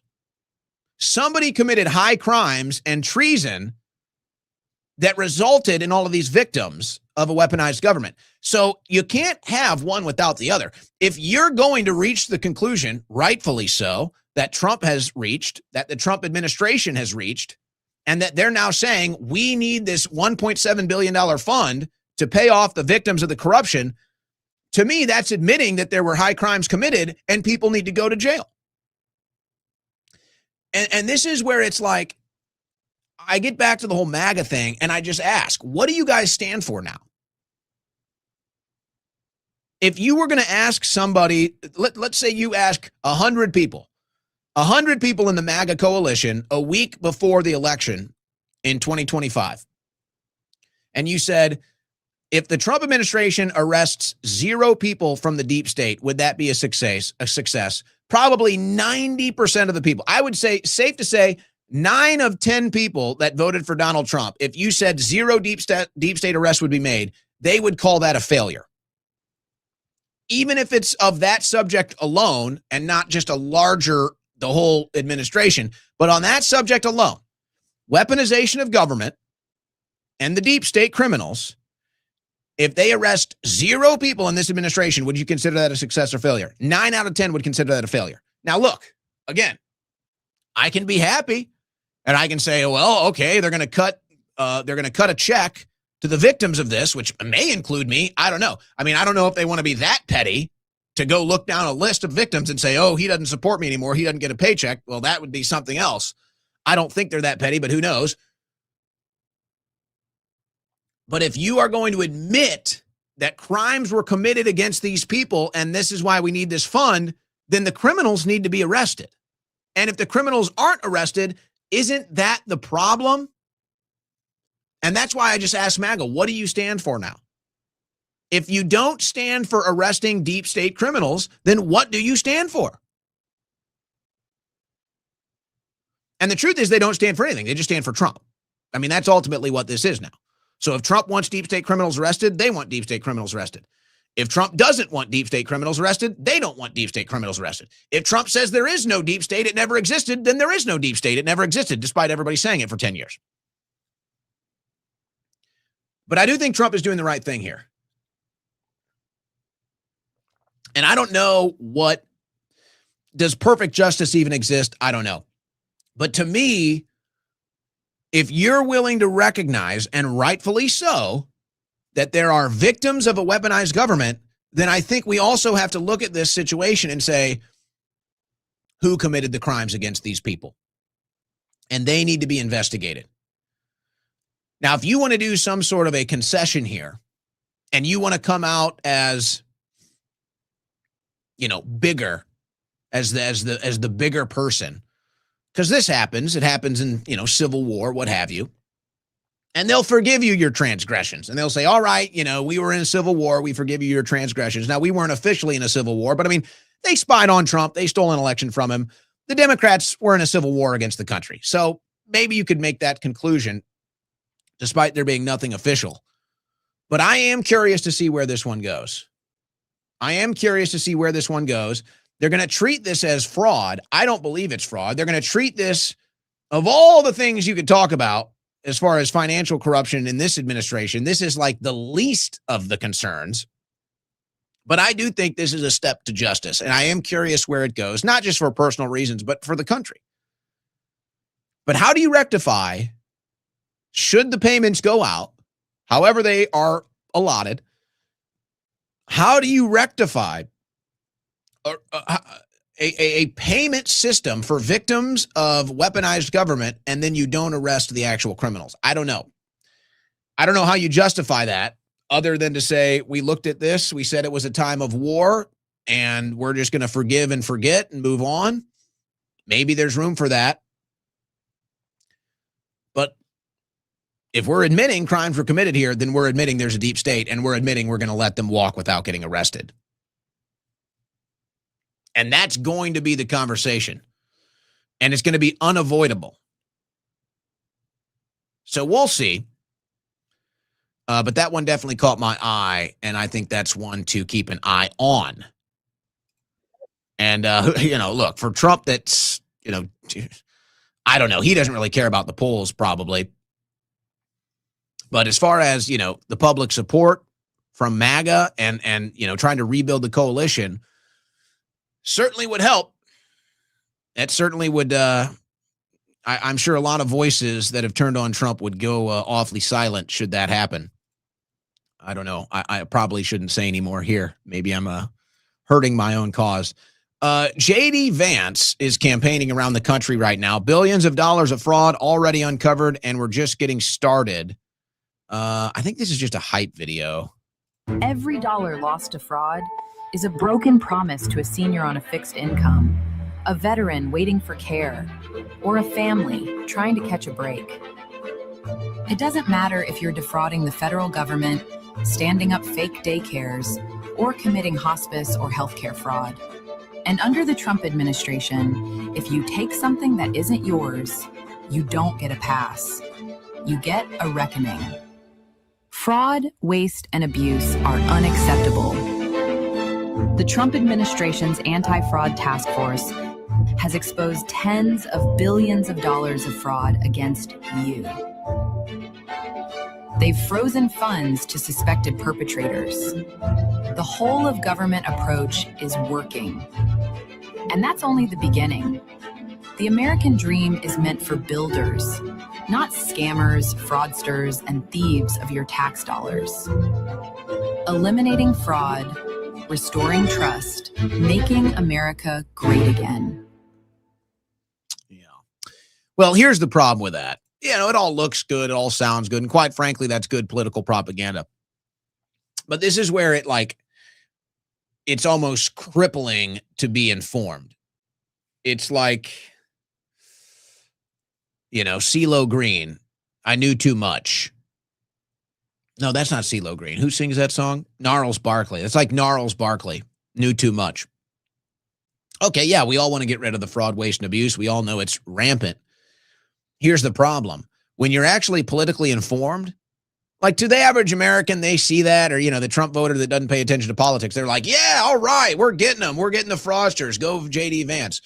Here's the problem. You're politically informed, and you know that this is kind of just complete garbage. The Trump administration has pardoned more fraudsters than like every other administration combined. The Trump administration has pardoned the biggest fraudsters in the history of this country, many of which got a pardon and then ended up getting charged and arrested again. That's just one level of the fraud. So we can talk about fraud and the double standard and say something doesn't hold up here. And then talk about the spending. There's no cutting of spending. This is another one that it's like if you're a fiscal hawk, and I'm not the biggest fiscal hawk, but I'm a fiscal conservative, small government conservative. And it's like they're not saving any money. They're just moving the money. And you can say, hey, that's a better outcome. Okay, I don't disagree. A much better outcome to move the fraudulent money into something that's actually happening, something that is actually part of the government process, even if it is for a war that I don't support. It's like, well, okay, at least it's not fraud, but the whole war is fraud, so you can get into the splitting hairs here. So, okay, there's the angle of, oh, they care about fraud, but they pardon the biggest fraudsters. There's the angle of, hey, we need to address this fraud because look at our budget, look at our debt, but they're not cutting the budget. They're not cutting the debt. They're expanding it. And then I think there's the obvious question is, okay, well, if there's all of this fraud, where are the arrests? If you have found, as they claim, $10 billion in fraud, then where are the perp walks? I should be seeing hundreds of people getting perp walked here. And that's the problem. So they might have addressed the fraud. They might have fixed some issues with fraud. Certainly is happening to some degree, but they don't actually care about fraud. They're pardoning the biggest fraudsters. They don't actually care about being a fiscal conservative. They're just moving this money into a different part of the budget. The budget is expanding. The debt is expanding. And as far as draining the swamp with this fraud is concerned, there's no arrests. So it's hard for me to consume this and not just have a bit of sour response here. A bit of like, it's like, okay, 10 billion in fraud. Where are the arrests? Well, All right, we've got a restitution fund here for the victims of weaponized government. So where are the arrests? Well, so what's the excuse?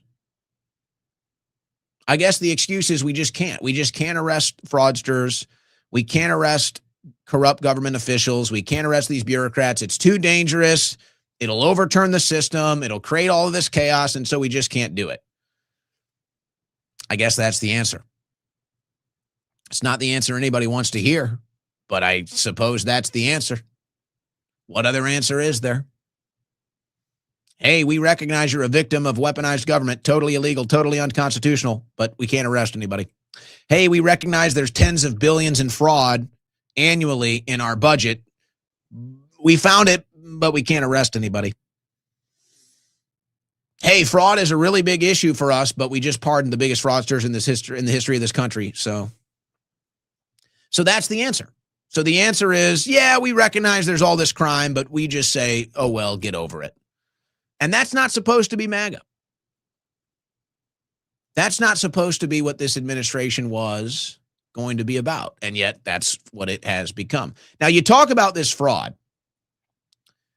And this is where I get into, I guess I'm called, I was called a dreamer when I talked about this, by the way, in my most recent political debate, my most recent panel debate. I was called a dreamer. And it's true. I am a dreamer. I do envision a better future. I do dream that we can actually save this country and the potential that we have as Americans finally get realized. So I do dream of that. Maybe I've lost my mind thinking that we can do this stuff, but yet the possibility is there. So Musk shares this video. This is the vision. And I always hear like, oh, what? You support the Chinese communists? No, I don't want to live in a communist country. But if your big insult here is, oh, the Chi-Coms, oh, communists, well, why are the communists able to build better than us? If the big insult here is, oh, dirty commies, oh, you support commies, all this stuff, well, why is it that the commies can build faster and bigger and more beautiful than us? If that's your big insult here is, oh, commies, well, explain to me why commies are outbuilding us in China. And the answer is simple. Because we have all the fraud and we don't arrest the fraudsters. Because we spend the most of our budget on fighting wars for foreign and special interests.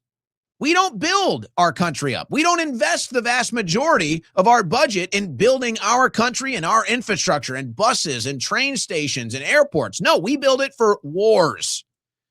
Our money is used for foreign and special interest wars. So Elon Musk shared this video of something the Chinese did, the biggest train station in the world, built in the middle of a mountain.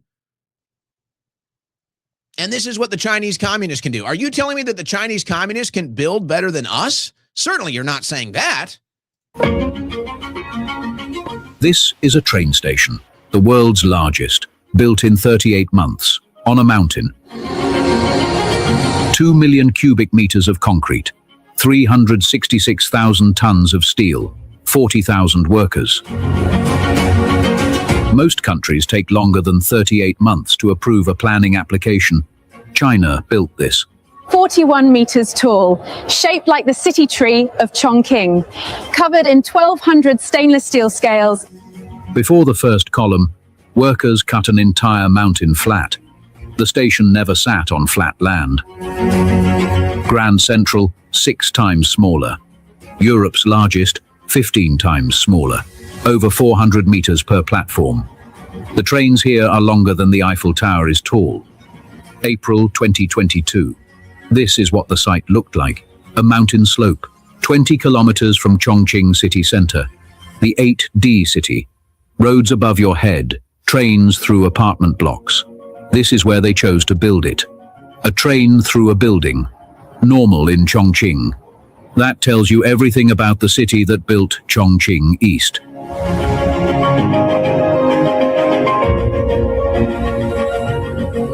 April 2022. The machines moved in. Step 1. Cut a mountain flat. Every meter of slope mapped in 3D before a single cut was made. The earthwork alone took months. The rock under Chongqing is hard. The machines ran around the clock. Some sections needed blasting, controlled explosions. The mountain didn't give up its rock easily. One of the largest single-site excavations in Chinese construction history, millions of cubic meters removed, all of it for a flat platform.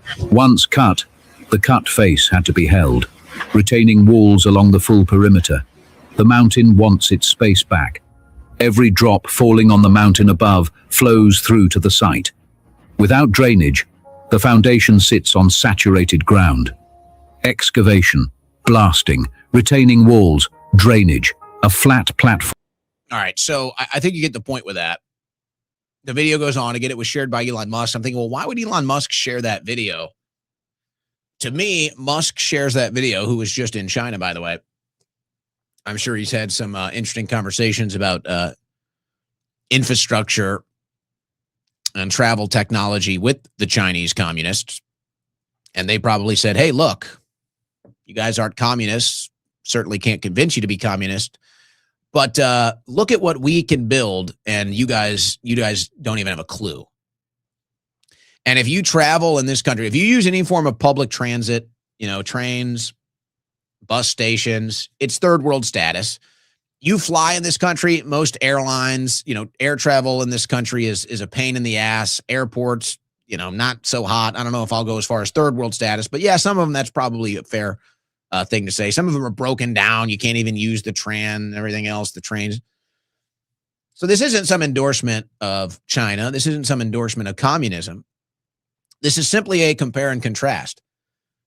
And if you are going to be the person out there saying, oh, but the communists, the commies this, the commies that, it doesn't hold water anymore.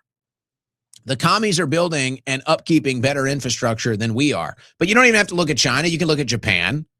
You can look at Russia. Same deal over there. They have the cleanest public transits, the best train stations, the best public transits. It's all good over there. Not here. You travel public transit, Chicago, New York, you see it. It's not good. It's not good. And we could certainly have that if we wanted. With all the money that we spend, we could certainly have all of it, but we don't. And I think that's why Elon Musk shares that video. I think Elon Musk shares that video to send a message to the American people like, hey, all the fraud? All the fraud and the waste and the abuse and the wars that you guys spend all your money on? This is what we could have in America. The nicest public transit, the nicest train stations, the nicest airports, but we have all of our money stolen for us and stolen from us and given to foreign and special interests. That is why I believe Musk shared that video. Now, here's the other response you'll get. The other response is, yeah, but if we didn't spend all that money, the American way of life wouldn't be what it is today. I'm sorry, but that argument no longer holds water because the American way of life is now living paycheck to paycheck. So that doesn't work. If the American way of life was you're living comfortably, and with every paycheck, you can put some away into savings. With every paycheck, you can put some away for your kids, college fund, whatever. If the American way of life was still financial access and excess for the middle class, then you might be able to make that argument. But that's not the reality for the American middle class anymore. The American middle class now lives paycheck to paycheck, just like the lower class. So you can't say but we have to do this spending to maintain our way of life. No, we've all watched our way of life go down and down and down and down and down until now the middle class is basically the lower class. And so that doesn't work anymore. And that's why there's so much frustration with the political process. That's why there's so much frustration with DC and the media and the bureaucracies, because the average American has watched their way of life decrease as foreign spending and wars and fraud and everything else increase. So it doesn't really work anymore. It doesn't really work anymore. And I wonder if this propaganda doesn't start getting heavier. And it is propaganda. I mean, let's just call it what it is. I don't know if you want to call it communist propaganda, but it's 100% propaganda. And eventually it's going to get even more in your face.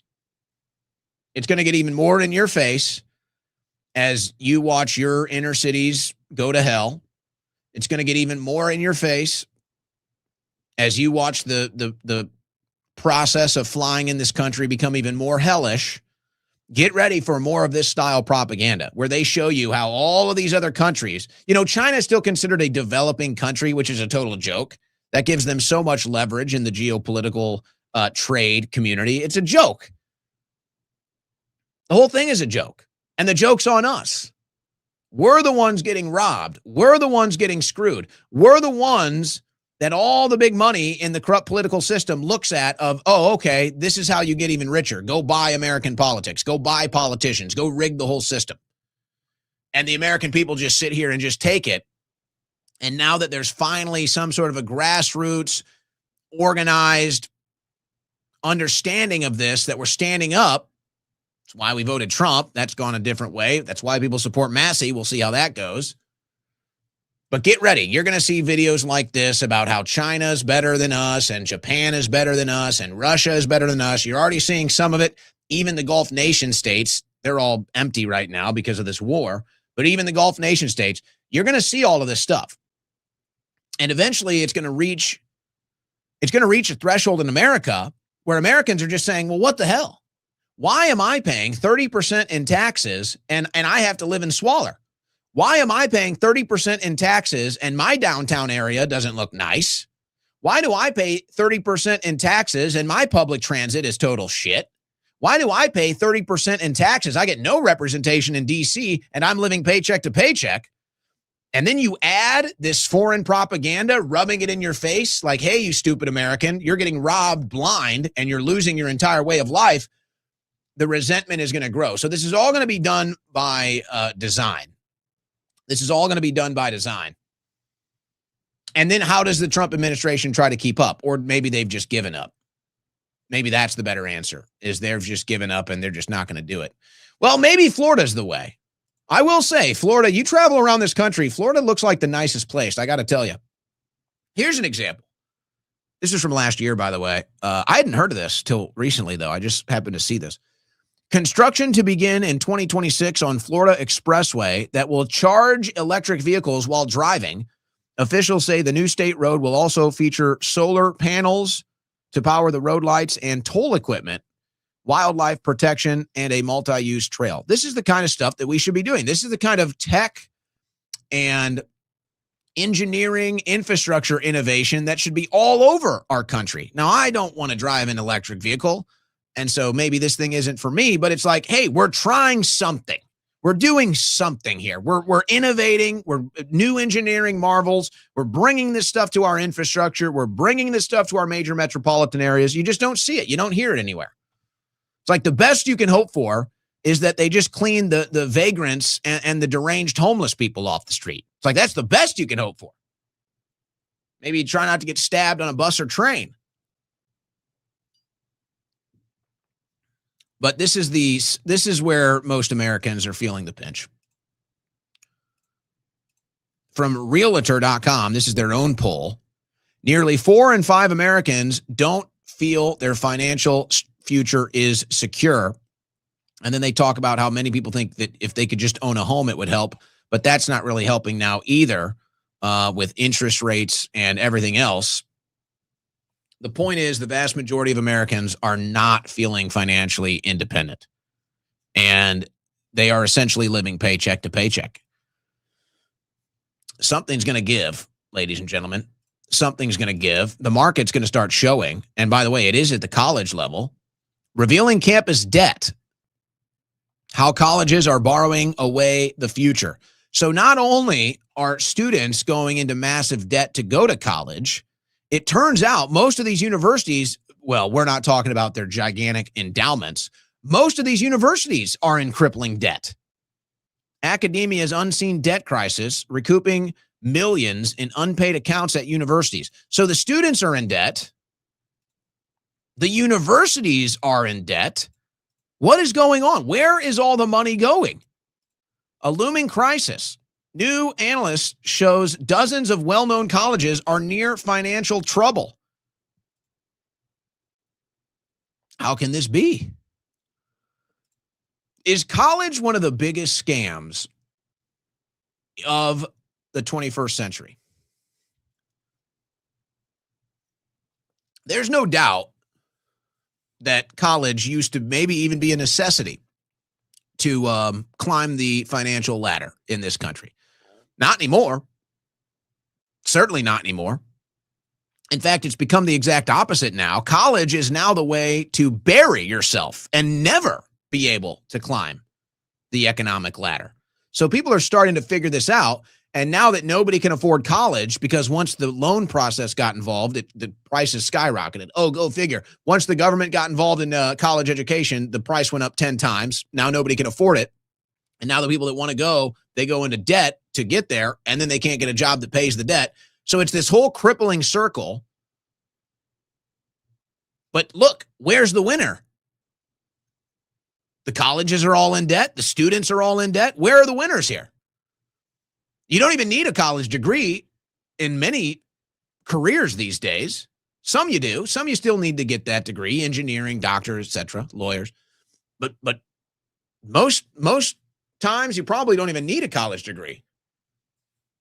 Talk about a total failure. Talk about corrupting America's higher education institutions. Totally corrupted. The students are all in debt, and now the colleges are all in debt. I mean, holy smokes. That's about as telling as it gets as far as how can you tell if a system is corrupt or not? Well, I don't know. Everyone involved in the entire thing is broke and in debt. You're listening to the Owen Report on the Win Network. Folks, the reviews keep coming in about Crash Out Energy, and I'm very proud. I'm very proud of it. You know, I've not been obnoxious in promoting this because I don't want to be like that. I don't want to be obnoxious in promoting this, even though I should be obnoxious about it. But since it's my own product and I'm a big fan of it, I don't want to be too obnoxious. I want people to find out how great it is by itself. But everybody that's tried it loves it. And you can try it too at crashout.energy. Folks, let me tell you why I made, and I did make it. Let me tell you why I formulated Crash Out Energy. For years, hosting a 3-hour show, usually about an hour or 30 minutes before the show, I would drink an energy drink and I would take a handful of nootropics and I would try to find that perfect balance of energy and mental focus and clarity. For years, I'd been doing this. And I thought to myself, because there's all kinds of new studies and issues that are coming out with these different energy drinks, I study the different ingredients in some of these nootropics, and nothing is perfect. And you end up finding stuff that has studies that lead to cancer. You end up finding stuff inside of these energy drinks that might lead to strokes, dementia. And you just say, well, if I'm consuming this every day, I got to avoid this stuff. But how do I still get that energy? How do I still get that focus? Crash Out Energy. That's how. So for years, what I was doing to get energy and focus, I've now put it into one scoop of Crash Out Energy. Crashout.energy. Folks, this thing is healthy for you as well. It's not just caffeine to give you energy. It's not just nootropics to give you focus. The ingredients in Crash Out are actually good for you. We got rid of all the toxic ingredients. The flavors come from natural sources. A lot of the caffeine, natural sources. Stuff in there that's good for your heart. Crashout.energy. Use it as an energy drink. Use it as a pre-workout. Use it as a nootropic. Use it as all of the above. Try it for yourself. I love getting the reviews. This is kind of my baby. Crashout.energy. Try it for yourself.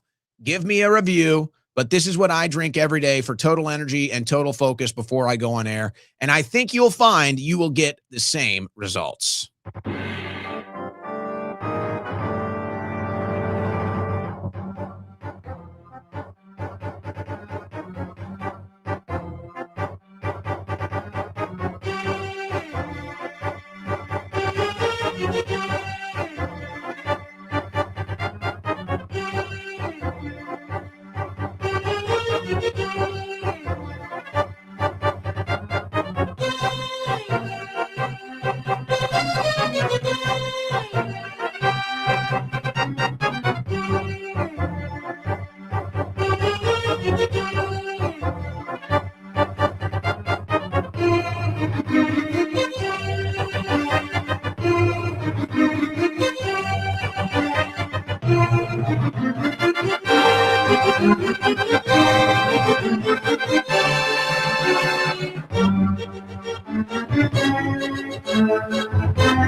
Navigating between the sane and insane. It's the Owen Report with Owen Schroyer.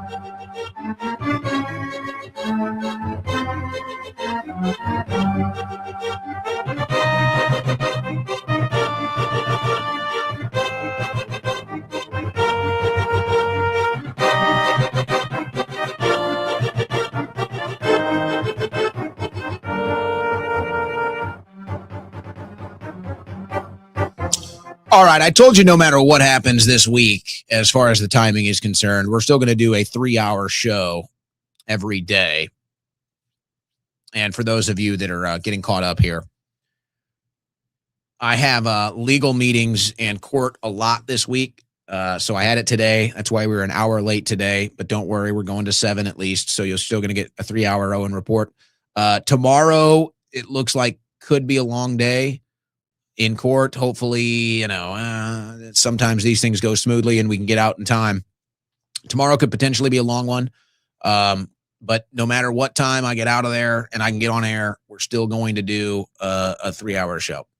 Hopefully it's not too late, but we'll see. So just tomorrow, likely be late, hopefully not. And then same thing on Thursday. Thursday shouldn't be as long as tomorrow. So hopefully I probably anticipate about 4:00 start again on Thursday. Tomorrow, not so sure, but just want to let you know we're in legal meetings. I got legal stuff all week. So that's the reason for the tardiness. We're still going to do a 3-hour show every weeknight here, just not sure when. So just want to let you know about that in case you're a little late. Before we get back to the content here, let's just do a quick reminder. If you guys would humor me. Just a quick reminder of where we were and where we're at as far as Trump and MAGA are concerned. The donors, the special interests, the lobbyists have very strong power over these people. They have a lot of control over our politicians. And I don't say that favorably. This is our first Jewish president. We thank you for everything. You're not going to support me, even though you know I'm the best thing that could ever happen to Israel. You're not going to support me because I don't want your mic. I love Israel. I'm with you all the way. You will be bigger, better, stronger. And a lot of bad decisions that are being made for the benefit of lobbyists and special interests. You better get rid of the super PACs because they're causing a big problem. We have to get the people of our country, of this country, to love Israel more. That are Jewish people, that are great people, they don't love Israel enough. The donors, the special interests, the lobbyists have very strong power over these. Okay. Yeah, it's subtle. It's subtle. Just subtle, guys. It's not so in your face. So you probably heard about this today. This was from earlier. There could be some updates. Maybe I'll search for a more recent story, but this just happened right before we went on air. Active shooter reported at San Diego Islamic Center as SWAT and emergency crews respond. San Diego police urged the public to avoid the area around the Islamic Center of San Diego Monday afternoon. Active shooter has now been neutralized. Let me see if there's any updates on this. Oh, wow. Yeah, pretty big update here. Yikes. 5 dead, including 2 teenage suspects at San Diego mosque shooting. A security guard at the Islamic Center of San Diego was among those killed outside the building on Monday morning. 3 people were fatally shot at an Islamic center this morning. 2 teenage suspects found dead of apparent self-inflicted gunshot wounds in a vehicle nearby. The police chief, Scott Wall, told reporters at a briefing that the 2 alleged shooters were found dead inside a vehicle a short distance away, ages 17 and 19, apparently killed themselves, the police chief said.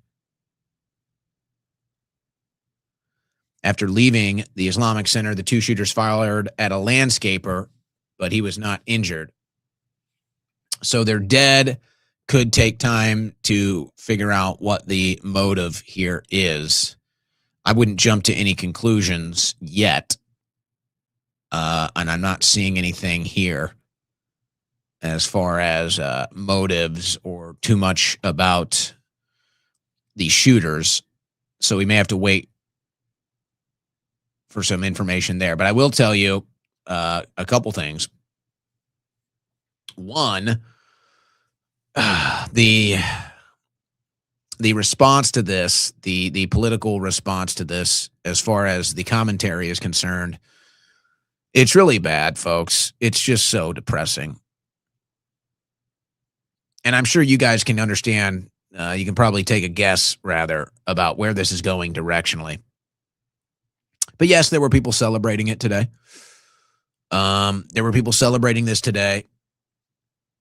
And then there were people basically insinuating that now this is what needs to happen in America. This holy war between Jews and Muslims now needs to come to our country, a Christian country. So that's also extremely sad. So you have people celebrating it now as a tit for tat, since, you know, we've seen the attacks on synagogues. We've seen the attacks on Jewish Americans. Now you're seeing it at Islamic centers, Islamic Americans. So there's people celebrating that like a tit for tat, like, yeah, you got what's coming from you. You got what's coming for you. Then you have the true radicals on both sides that are celebrating that this religious war is coming from, it's coming here now. It's all disgusting. It's all disgusting to me. And if you've been listening to me for years, I predicted this exact thing. Unfortunately, it was so obvious that this is what was going to happen. And that's why I've been saying that the United States is now the Middle East politically. Because we've allowed the Middle East to take over our own political process, because we've allowed Middle East money and Middle East politics to conquer our own sovereignty politically, now this is here.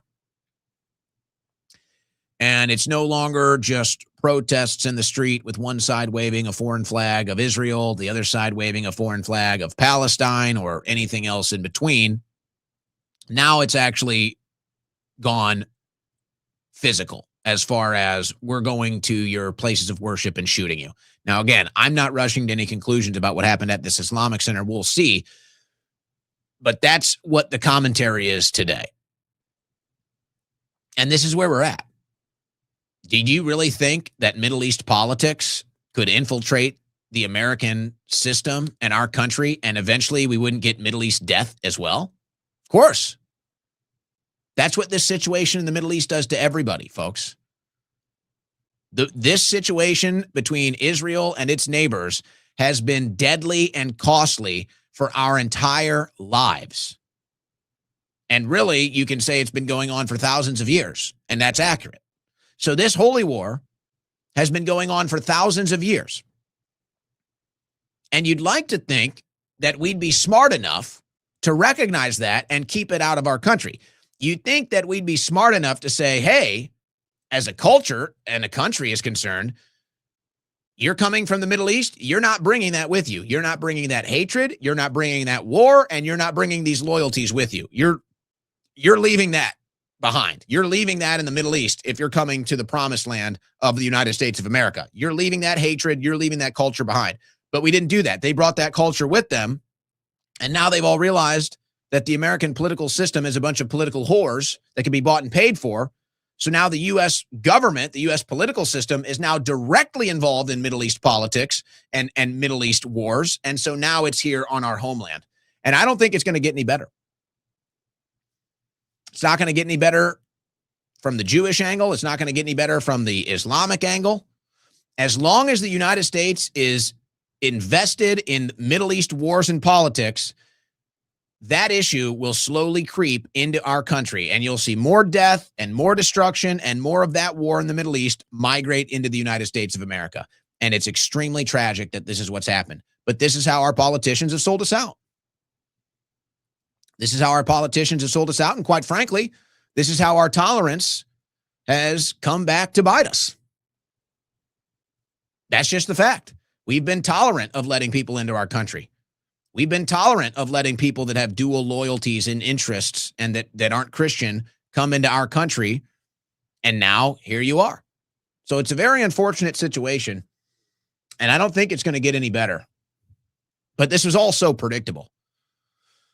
Is it so predictable that this is what's going to be used to roll out the AI surveillance state? Is it so predictable that this is what's going to be used to introduce the next Patriot Act, the next Spy Grid Act? Is it so predictable that this is what's going to be used to destroy the First and Second Amendment? They're certainly going to try. In fact, they already are. But this is our country slowly but surely being degraded for foreign and special interests, causes, wars, you name it. That's what's going on. And it's just tragic from an American perspective. And it's the people that love and care about this country that have been here the longest that suffer the most. It's those people, it's the heritage of Americans that have had to sit here and watch generation after generation get a smaller piece of the puzzle, a smaller piece of the pie, and a much harder struggle session to make it financially than the previous generation has. And now what? Now we're just fully Middle East politics. We're just fully Middle East culture everywhere you go. Now this has to be in our headlines every day. Now this has to be in our thoughts every day. Tragic. But hey, DC loves to profit off of this stuff, don't they? President Trump posted this. Palantir Technologies has proven to have great warfighting capabilities and equipment. Just ask our enemies. Trump out here pumping stock, ladies and gentlemen. Trump out here pumping stock. Did you buy? Did you get ahead of the curve on that? I'm sure it got a boost. Let's see. I didn't even look at it. I got rid of all my Palantir, which has been going the wrong direction after its mountain climb. Where are we here? Did Trump pump Palantir with this? How can I not find Palantir? Okay, I guess I just completely removed it. I didn't even want to monitor it anymore. After seeing that. All right, we got to go into the system here.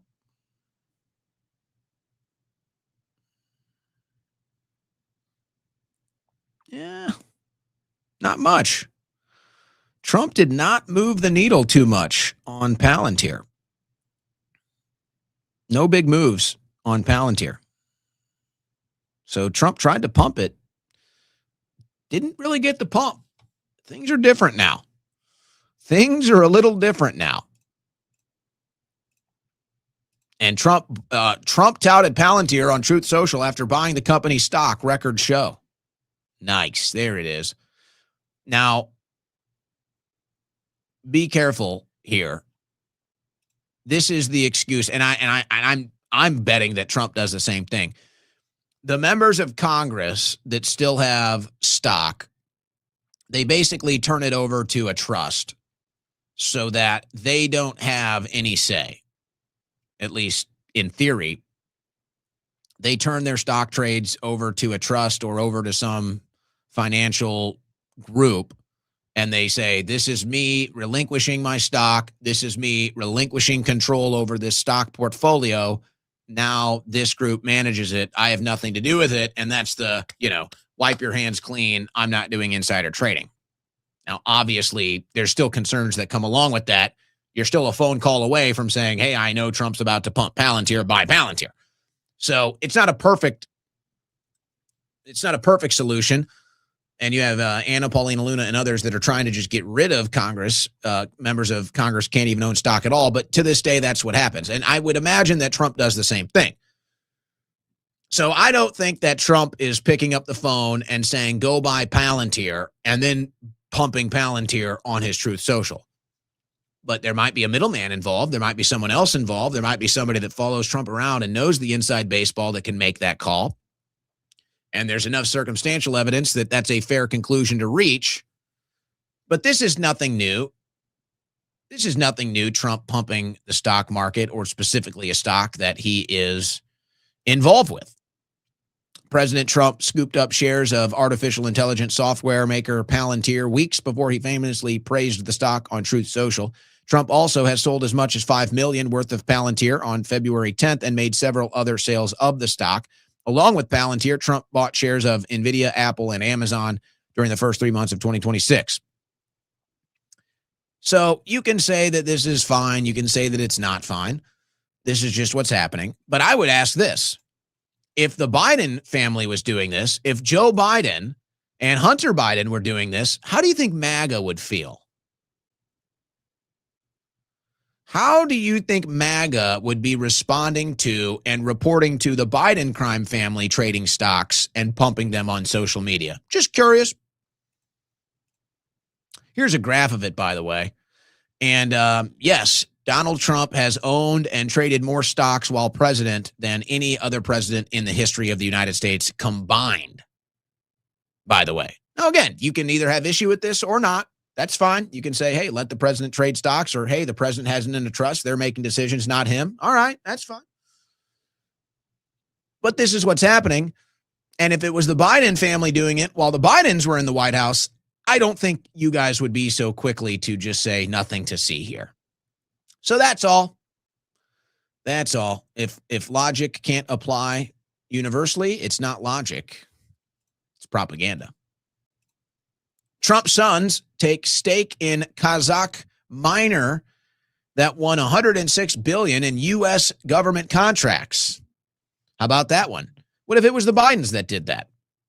Don Jr. and Eric have sought to capitalize on sectors supported by father's presidential administration. This is the mining and, let's say, rare earth minerals that the Trump family has certainly profited on these stocks where the Trump administration is prioritizing these things, which is good. We need to prioritize these things, but the Trump family is certainly getting the stock ahead of it. So, yeah, that's going on. Again, you can say it's good. You can say it's bad. It's happening. And I just ask, if the Bidens were doing it, what would the reporting be like? What would the Fox News reporting be like if Hunter Biden bought $10 million worth of Palantir and then Joe Biden said, buy Palantir stock on social media? What do you think Fox News would be reporting on? What do you think MAGA would be saying about that? Would they be silent? Would they say nothing to see here? Trump administration backs nuclear fusion as a company tied to Trump invests in it. Trump Media and Technology is set to merge with Fusion Power Company as the broader fusion sector is seeing new regulations and receiving boosts from White House decisions. Now, again, I'm pro-nuclear. I want to see nuclear power. This is all good stuff. And I think it's good that the Trump administration is trying to bring this to our country and help our energy sector. But they are also investing and making themselves rich off of it in the process. You can say that's fine, but that's what's happening. And I ask, if the Bidens were doing it, what would people say? All right, what's going on with Alligator Alcatraz? Folks, this thing looks like it may have turned out to be a disaster. And, I'm not sure, actually, because I read these stories, and I'll read some of this to you today. Alligator Alcatraz, by the numbers, looks like it was beyond a disaster. Now, I don't know. This is going to be tough because it's hard to trust anything that comes out of the Trump administration, but it's also hard to trust anything that's coming out of the hate Trump media. So you try to find the middle, but you read these stories. This Alligator Alcatraz ended up being a disaster, folks. It ended up being a net negative, and it looks like they're going to have to shut it down. So you go into the story, DeSantis on Alligator Alcatraz. We saved the taxpayers money. Well, that was the original goal. That was the claim. But the problem is it ended up costing way more than they thought, and they could never even really get it functional to the degree that they thought they were going to be able to house and deport illegal aliens. And so now it's just turned into this money pit, and they may just have to just completely shut it down because it's not going so hot. So you get into some of these numbers, you go down to the bottom here. Again, I don't know. I don't know if you want to trust this story or not. But in November, the agency projected the center would cost roughly $1.1 billion by June 2026. However, state officials have long expected the Federal Emergency Management Agency to reimburse $608 million. None of these dollars have yet to come in. DeSantis has maintained from the outset that the center was designed to be temporary. That claim was supported by Dems' ever-loving, ever-evolving cost projections for the center, often oscillating between how much it would cost for either 1 to 2 years. A 2025 state report found that the undocumented immigrants cost Florida taxpayers roughly $600 this year. So they're saying, okay, illegal immigrants cost us $660 million. Alligator Alcatraz is only going to cost us $608 million. And so therefore that's a net positive because we're not funding the illegal immigrants anymore. Now they're saying it looks like the project is going to cost $1.1 billion, which is almost double what they had originally anticipated, and nullifies what would have been a net positive because you were cutting all the illegal immigration funding. So the whole thing just looks like it was a disaster. And look, it was a disaster. It was a disaster as soon as they got into office. It was a disaster as soon as Joe Biden and Mayorkas let 20 million illegal immigrants in. So it was already a disaster, and that's certainly not Trump's fault, unless you want to say they let him steal the election. You know, this is a big debate. And I think we'll find out more because there's a lot of hands in this cookie jar. Florida plans to close Alligator Alcatraz, vendors are reportedly told. The Department of Homeland Security has determined the state-run immigration detention facility is too expensive, and some private vendors have struggled to front costs, which is another story about how all of this investment that Trump keeps talking about from the financial sectors is not there. You know, all the trillions he talks about, the trillions for this, it turns out they don't have the money. So that's kind of another underreported story. But this thing looks like it did not go well. Families concerned as Alligator Alcatraz faces shutdown while hundreds remained detained. So I think you had a funding problem. I think you had an infrastructure problem. But more so than anything, you had an illegal immigration problem from the last administration. How do we deal with it? How do we deal with this? It doesn't seem like, it's hard to say because it's such a mess. It's hard to say because there's so many illegal aliens here. It's hard to say because of all the different means and mechanisms that the radical left is using to try to stop deportations and muddy the water.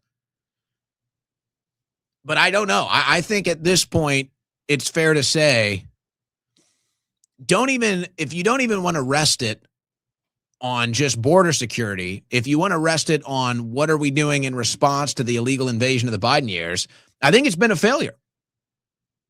I think it's been a failure. And again, I don't want this to be misinterpreted as some attack on the Trump administration, which, you know, I don't think we're shy of that here.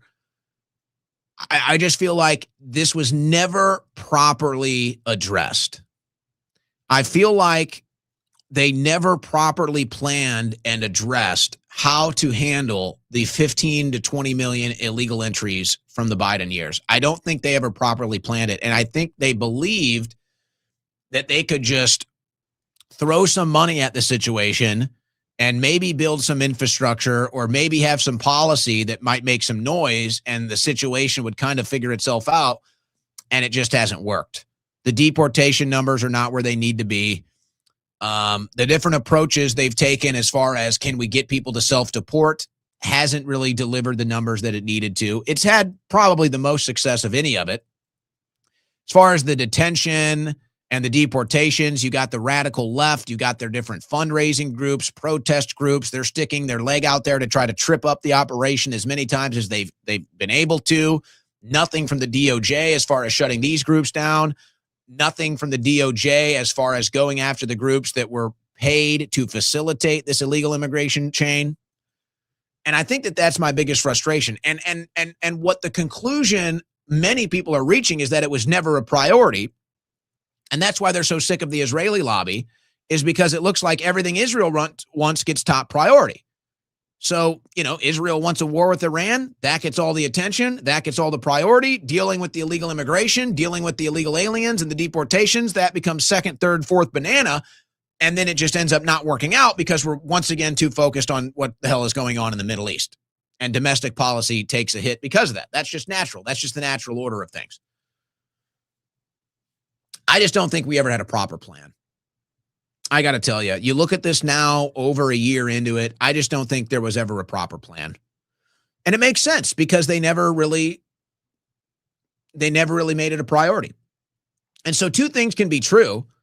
President Trump's success on border security, absolutely. A. President Trump on border security gets an A. President Trump on net migration gets an A. These things are true. These things are undeniably true. The flow of illegal immigrants into this country is at a halt. And the numbers as far as migration are in a negative. These two things are good. But that doesn't change the fact that the deportations and the dealing with the illegal alien invasion of the Biden years has not been properly dealt with and might even deserve an F at this point. And one of the things that kind of upsets me when I have these debates, it's really two things. And maybe one of them I can get fair criticism on and admit is not, maybe not so rational, but the other one is totally rational. The one that may be not so rational is I'll say, look, if they can facilitate the invasion of this country with the funding and the infrastructure for 4 straight years and bring in 15 million illegal aliens from all over the planet with all the different means and mechanisms that they funded and built to get them here, then we can certainly do that exact same thing to get them the hell out. Now, maybe you say that's not rational.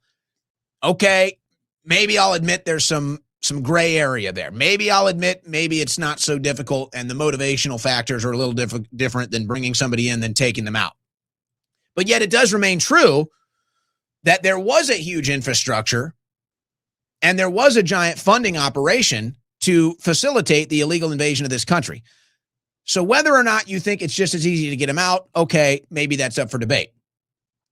My issue is I documented the illegal alien pipeline run by the Biden administration. I documented it to a T. I mean, we documented essentially every single mechanism of this criminal operation. And so to me, I'm just sitting here saying, how can there be no arrests? How can we not have a serious investigation that results in criminal charges for what is obviously the biggest land invasion in the history of the world at our southern border for 4 years under Joe Biden? We know where the money went. It's all on record. We know where the money went. We know where the illegal aliens went. We know who housed them. We know who fed them. We know who transported them. All of these things are on record. Why can't we get arrests? Are these not crimes? If you or I decided to have an illegal immigrant pipeline and we were funding a process to bring people into the country illegally, we would be called felons and we would go to jail. So why doesn't that happen with the people that just ran it for 4 years under Biden? That's my frustration. So if you can't do the deportations to the number they need to be done, then you need to make an example of the people that did the criminal activity so that it doesn't happen again. Because I think everybody's fear on the right wing when we have these debates, and this is why they say you have to vote Republican no matter what, everyone's fear is that if the Democrats get back in charge, they're going to reopen the borders. So if you don't arrest the Democrats that committed the crimes, if you don't arrest the Democrats that if you did the same thing, you'd be in jail, facilitating an illegal invasion of this country, facilitating the entry of illegal aliens into this country. These are crimes that you or I would be in jail for. If we let the Democrats get away with it, then of course they're going to do it again. So I don't see any deterrent. I don't see any deterrent for when the Democrats, or if the Democrats get back in, that will stop them from doing this again. There has been nothing done to deter that from happening. And we can't even get the deportation numbers we need.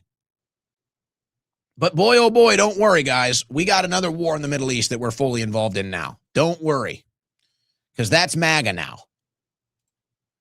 And our greatest ally is just bombing and killing at will, no matter what. And this is all embarrassing to Trump, too. Which is why it's so funny. You know, all these Trump cultists, they'll stand up for Trump at every turn, except on this one, except when Israel spits in Trump's eye.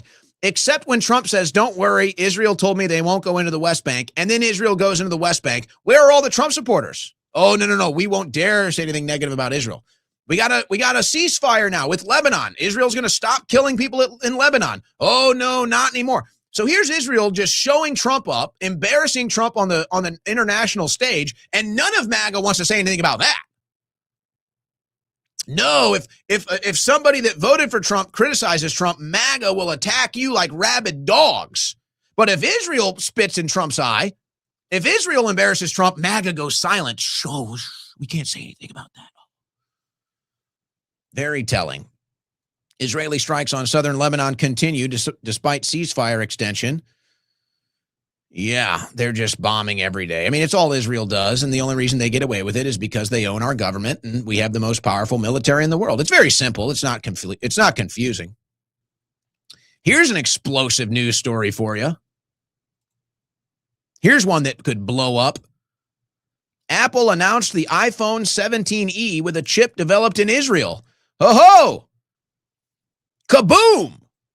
The new iPhone 17 supports Apple's AI tools, features faster wireless charging, and includes the new C1X modern modem developed by the company's Silicon team. Uh-oh, your iPhones are going to have a chip from Israel in them? Well, we all know what that means. You better not say the wrong thing or be around the wrong person because you're just going to go boom! Now, perhaps this isn't an accurate portrayal of the situation. This was first reported in the Jerusalem Post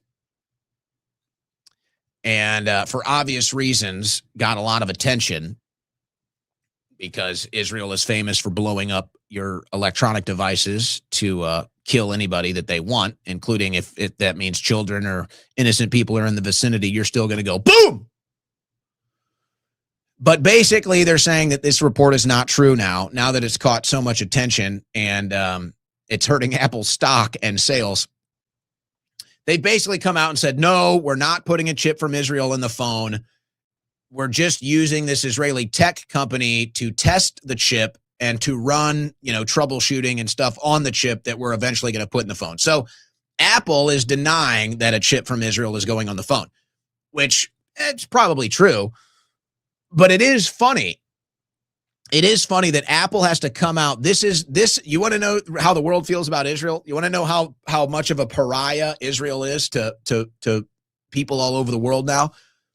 Apple has to come out and clarify, don't worry, we're not putting any Israeli tech in your phone because we know if we do that, everybody thinks Israel is going to blow you up if we do that. So I think that gives you a pretty good idea of how people feel about Israel right now. If you put Israel tech in your cell phone, nobody's going to buy it because they think Israel's going to hit a button and blow you up. So Apple's trying to put some distance between themselves and that story. Speaking of Israel, because we're not sick of it at all, judge bans Cars for Kids jingle in California, citing misleading advertising. The group, which primarily funds a Jewish nonprofit organization and accepts donations of cars, boats, or real estate, now has 30 days to stop broadcasting in the state. I wonder how deep this is going to go. Now, they've basically determined that Cars for Kids was doing false advertising, and essentially it was all just a money laundering operation to fund people's trips to Israel. It was just a big fraud. It was just, if this was a Muslim group, if this was an Islamic group, they'd call it Islamic fraud. They call it Muslim fraud. It'd be a big story. But since it's Jews supporting Israel, it doesn't get the attention. They'll probably end up cutting a deal with the false advertising. My guess is that Cars for Kids, now a lot of this has already come out in Discovery, and that's how we know so much, and that it ended up just being basically a fraud operation to, for Israel's interest. My guess is Cars for Kids is going to take some deal to shut this thing down so that people don't realize how deep this deal goes. Because my guess is there's tax fraud in here, there's money laundering in here. I doubt it's just false advertising. And if that's the case, Cars for Kids is going to want to reach a deal and just take the false advertising hit so that they can continue whatever their operations that they're engaging in before this rabbit hole gets even deeper and people might reach other conclusions about the group. Now, these things had been said about Cars for Kids for years. Now it's just all coming out in court. But yeah, that sounds like a pretty serious deal.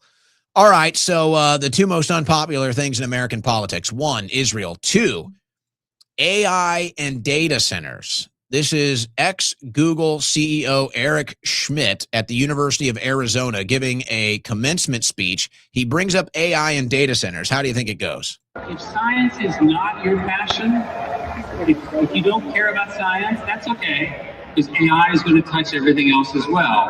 Whatever path you choose, AI will become part of how work is done. If you have an idea for a company, you can build a website overnight. You know, that is so, I think it's so, it's instinctual, it's intuitive, it's the survival instinct. You know, let me get broad here for a second. So much of what America, or just humanity, so much of what we're dealing with right now, and maybe somebody could make the case that at times it's a good thing.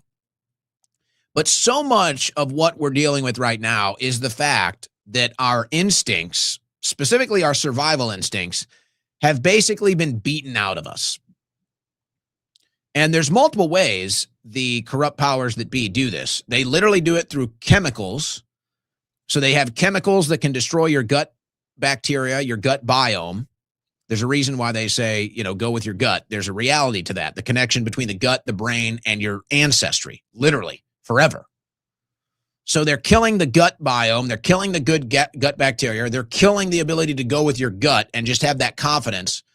And that goes along with your instincts. They're killing your instincts. Survival instincts, number one. So yeah, when I see college students booing the fact that we're about to give the planet potentially over to AI, or give whatever sovereignty that humanity has left over civilization over to AI, and I see college students booing that, that to me is a good sign. That to me is the sign survival instincts are coming back. Intuition is coming back. And there's just something about this we know is off. There's just something about this that doesn't feel right. And there's an instinct there. There's an intuition there to say, not so fast. And this is why the powers that be are trying everything they can to roll out these data centers. And now apparently they're arresting people. The only semblance of resistance here is coming from these local communities. Here's another example. Farmer handcuffed at Oklahoma data center town hall for speaking. His crime, going seconds over his 3-minute limit to protest Project Mustang, a massive AI data center threatening local water and power. So this is what they're doing. So they do the same thing if you protest war and you speak too long. They do the same thing if you protest the data centers if you speak too long. Clearly, this is where they're clamping down, because these are the two biggest issues right now. They need these wars and they need these data centers, and whatever else happens, they really don't give a damn as long as they get those two things. And you can see it. You can see that that's the priority. Some bad headlines for Kash Patel today. I don't even want to go. I'm not going to go too deep in this, but I can give you a little follow-up. Kash Patel faces scrutiny over luxury concert trip and security use. Patel refused to disclose who paid for a luxury suite at a George Strait concert attended with his girlfriend during an FBI jet trip. He assigned a $1 million a year SWAT team to protect his girlfriend, an unprecedented move for a non-spouse of an FBI director. Reports of lavish travel, personal use of resources, and unusual activities like snorkeling at a war grave have raised concerns about FBI integrity. Yeah, Kash Patel at the FBI has been beyond a disappointment. A disappointment at this point would probably be a good thing. Now he's become an outright controversy. Now he's become a sign of potential corruption, even not political, but maybe financial. And then the whole thing with his girlfriend. So this thing has been a disaster. And for those that don't know, because George Strait is coming to Austin, I had a couple people invite me to go, and I don't think I'm going to end up going, which is probably stupid. But folks, these tickets are going for like 10 grand. This is apparently George Strait's last tour. Okay, if you know anything about country music, I mean, George Strait probably on the Mount Rushmore of country music, and I guess this is one of his last tours. So if you're talking about a luxury suite at a George Strait concert, honestly, I mean, I wouldn't be surprised if that's 10 grand. I wouldn't be shocked if that was 10 grand. And I don't know, I forget where this one was at, but I know because, I got invited to sit in very nice seats at a concert that was coming to Texas that I said no to. And I looked, those tickets were like 10 grand. This show wasn't in Austin. It was a show, I think it was in Dallas. I can't remember where it was. But yeah, I got, and I said, yeah, I'm not going to go. I looked at the price. It was like 10 grand. So this just doesn't look good. Doesn't look good for Cash and his girlfriend. And you would think with all the focus and attention already on all their activities that, yeah, maybe you don't send the private jet out there to take her to a George Strait concert with $1 million security and $10,000 seats. You'd think that, but apparently it goes on anyway. So not a good look. Madison Claire's revelation about her father sparked speculation about his ties to Diddy. Now, this actually happened a couple years ago, but there's been an update. According to Claire, the secret society's goal is to use pizza as a tool for mind control and social manipulation. Again, this was 2 years ago. This headline and story is from October 5th, 2024, when she did this video. That's the selfie video of Claire here, Madison Claire, daughter of a man who claims to have invented online pizza ordering, has recently made explosive allegations about her father's involvement in a secret society linked to major entertainment figures like Diddy. All right, so the pizza connection is there. She explains the pizza connection in this video, and I'm going to bring it home to today here in a second. But basically, she talks about how her dad, in fact, I'll just tell you what happened. She talks about how her dad developed this app about how you could order pizza in secret. It's like, why would you want to order pizza in secret? Why would you want to order pizza anonymously? But that's apparently this app her father created. You could order pizza anonymously. Okay. Do you want to order pizza secretly so nobody knows? Why would that be? I don't know. But apparently that's a service that is much needed in DC and New York. And her father built the app and got rich off of it. And she's there doing this selfie explaining the whole thing. Well, she just turned up dead. She just turned up dead out of nowhere. She's no longer with us. So, remember I told you that MAGA is all about posting AI slop now, but not results? Trump is leading the cause. Donald Trump walks with alien and blows up targets from space in bizarre AI social media posts. I don't know. It's all so strange at this point, folks. It's all so nonsensical. And, I guess, here's what separates, I think, original Trump supporters from the recent Trump supporters. It's like we already went through this whole thing where we put our faith in Trump. You want to say it was a mistake, let us have it, whatever. This is what happened. The first administration, we put our trust and faith in Trump. And we believed that at some point we would start draining the swamp, deep state arrests, all of this stuff. We saw the propaganda that was leading us onto this beyond just the Q stuff. Sean Hannity was engaging in this stuff all the time, as well as Fox News and others saying, tick, tick, indictments are coming. Tick, tock, indictments were coming.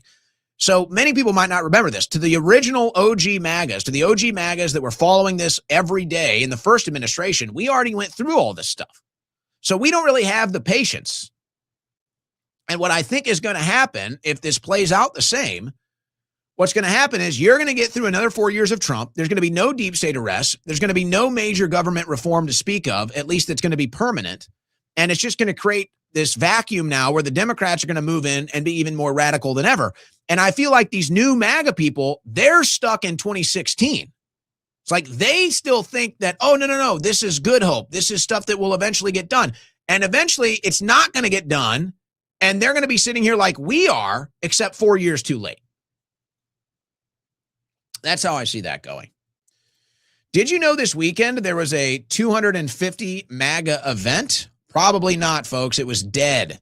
Trump's Freedom 250 MAGA event hit with empty chairs as supporters leave early. Yeah, well, when you have Paula White doing speeches, not even live, but you're playing speeches of Paula White on a giant screen. Yeah, that's not going to hit.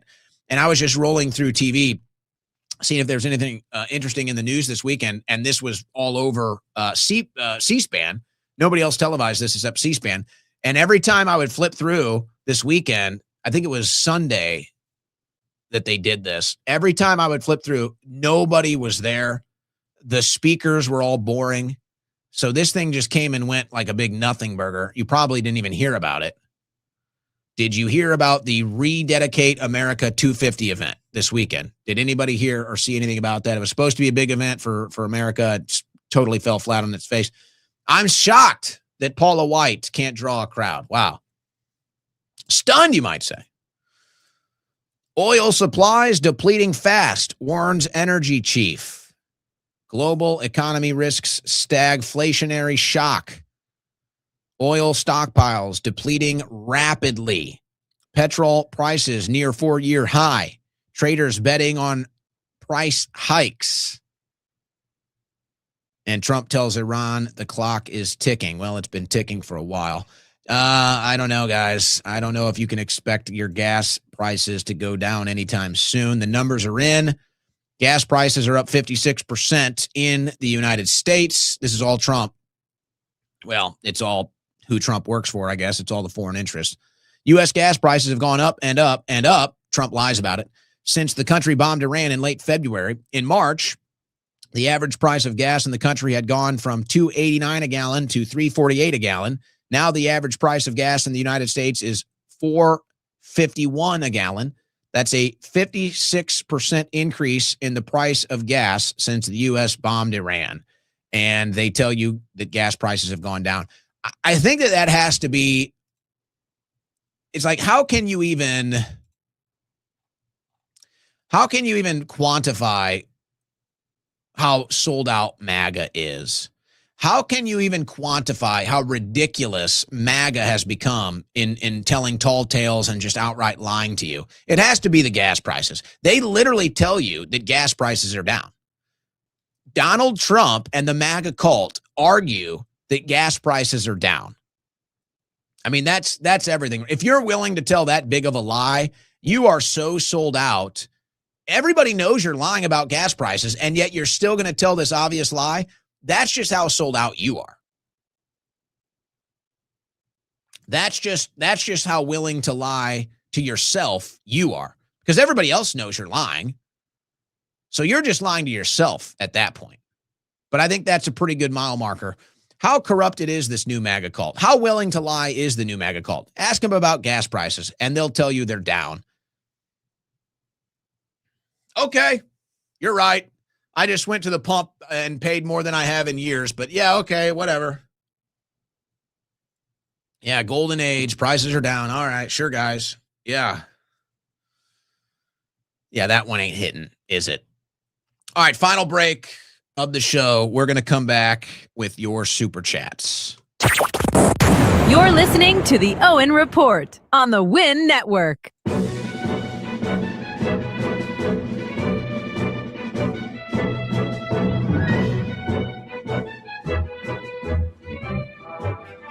It's the fastest 3 hours on the internet. It's the Owen Report with Owen Schroyer.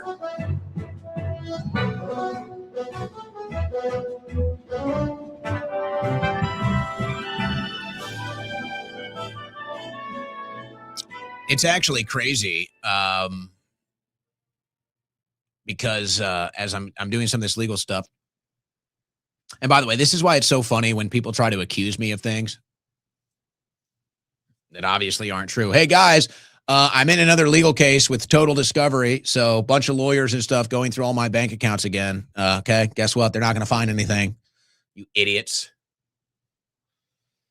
But no, the reason why I'm saying this, as I'm going through some financial disclosure stuff today, I actually realized how much gas has gone up because I was looking at some cost stuff, and yeah, you might be shocked. If you want, just go look a year ago or even 2 years ago. Just look at what you were paying a month for gas compared to what you're paying today, and you might be stunned. Or don't, actually. You probably don't want to do that. It's going to not feel so good. It's going to give you a bit of a gut punch. when you realize you were paying about 40, 50 bucks a gallon a year ago or 2 years ago, and now you're paying about 80 bucks. Not going to be fun.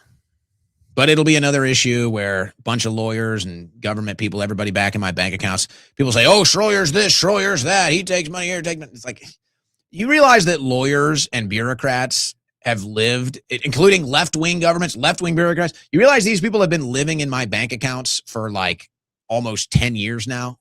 If there was anything there, you'd already have it, guys. The IRS has been up and down my ass. I mean, come on. But I don't even know why I say this. You guys know it's all BS.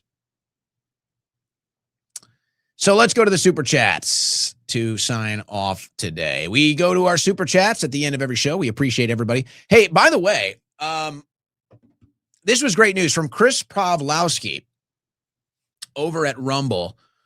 They're making some changes at Rumble, and it was actually friend of the show, Carolyn Bors. Oh my gosh, I'm going to butcher her name. I'm an idiot. No, I can't do that. I got to get her name right. I'm so sorry. Let me get this right.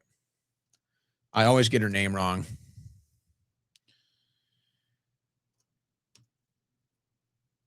Am I even going to be able to find it? Or I guess I could take a guess. Let me try to spell it. God, I was just going to freaking blow it. No, I know where I can find it. I'm going to get her name right. I'm not going to get it wrong. I'm actually going to pull it up. I'm going to go one further here. I'm actually going to pull it up. Don't want to get Carolyn's name wrong here. Carolyn Borisenko. I'm probably still butchering it. So she says, can you guys integrate with StreamYard? She's asking if Rumble can integrate with StreamYard. And Pavlowski respond, they are in the process. That is huge. And the reason I say this as we go into our super chats, because a lot of people are saying, hey, I try to do a Rumble rant and I can't get it read on the show. For whatever reason, Rumble is not integrated with StreamYard services like YouTube is. And that's why I'm always saying, if you do a YouTube super chat, I always see it. I can't with Rumble. Rumble super chats don't get prioritized and put in my holding system like YouTube super chats do. So hopefully if Rumble can do that, we can start doing Rumble rants again. But for the time being, we just only get YouTube super chats. That's just the way of the system. So, but maybe they can update that at Rumble. I like to see that Rumble is always trying to update. Even though sometimes it can be clunky and not so smooth or rapid, they do try a lot. And that's very important. We got to keep Rumble as good as possible. So here we go though from YouTube. Appreciate everybody on YouTube, by the way, at Owen Report on YouTube. Channel steadily growing. Appreciate that. Fitzgeraldy. I'm a new listener, so forgive me if you have covered this already, but what's with the flock cameras? I bet there's some good stuff to be said there. Well, I'll tell you what. You know what they call a herd of sheep? They call it a flock. And that's what this is about. Monitoring and spying on the sheep. Us. So people might want to go into the weeds on the flock cameras and talk about everything that they're gathering and the lies that have been told about them and what we know about them. You know, you can go do that research or you can just understand the basics. They're building an AI surveillance system and the flock cameras are to spy on the sheep. So that's really all you need to know about that. If you want to get into the weeds, there's a lot of other deep research out there, but that's the bottom line. Billy Cardano, if Massie loses, it's clear that our political seats are up for sale by foreign interests, specifically dual citizens. Surprised the Chinese and Russians don't take advantage of this loophole. You know, I wonder if that's because they just don't have blackmail. I wonder if blackmail is why these politicians sell out so easily to Israel and not any other country. Because there's no doubt Israel has more influence and access. And then they'll say, well, look at all these other people that donate and all this stuff. And it's like, well, what are you even talking about? There's no comparison. The whole thing is weird. So you don't even have to try to make sense of it to see the results. You just see the results. Israel buys up every seat that they want, and then they get the results when Congress votes and when the White House makes decisions. That's all it comes down to. But maybe other groups are starting to see the same thing and get involved. But the difference is that Israel is the only one that doesn't have to register as a foreign lobby. That's why they get away with it. If it was China or Russia or anybody else, they'd have to register. Israel doesn't, and that's how they're able to get away with it. Oh, but guess what? Thomas Massie is trying to change that and make them register, and that's why the Israel lobby is trying to get rid of Thomas Massie. See how that works? Tay-Tay, I'm Not Latina. Destiny Resendez, who recently released an AI-generated song, F Me Harder Than My Government. What does the I'm Not Latina have to do with anything? I like Destiny. She's a character. She's fun. And that song is probably accurate. Can you F me harder than my government? That's rape. The government rapes you. Dustvault, if George Washington complained that Israel is losing control of Congress to the squad, they would have a short drop with a sudden stop.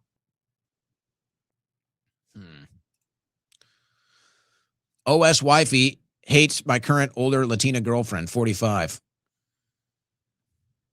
Somebody check on this. Donate to Chud. He didn't do nothings, just a jogging teen. From Robert 292. I haven't talked about this one. I talked about it with Liberty Lockdown when I was on with Clint Russell. There's a couple angles. One, and it's hard to compare.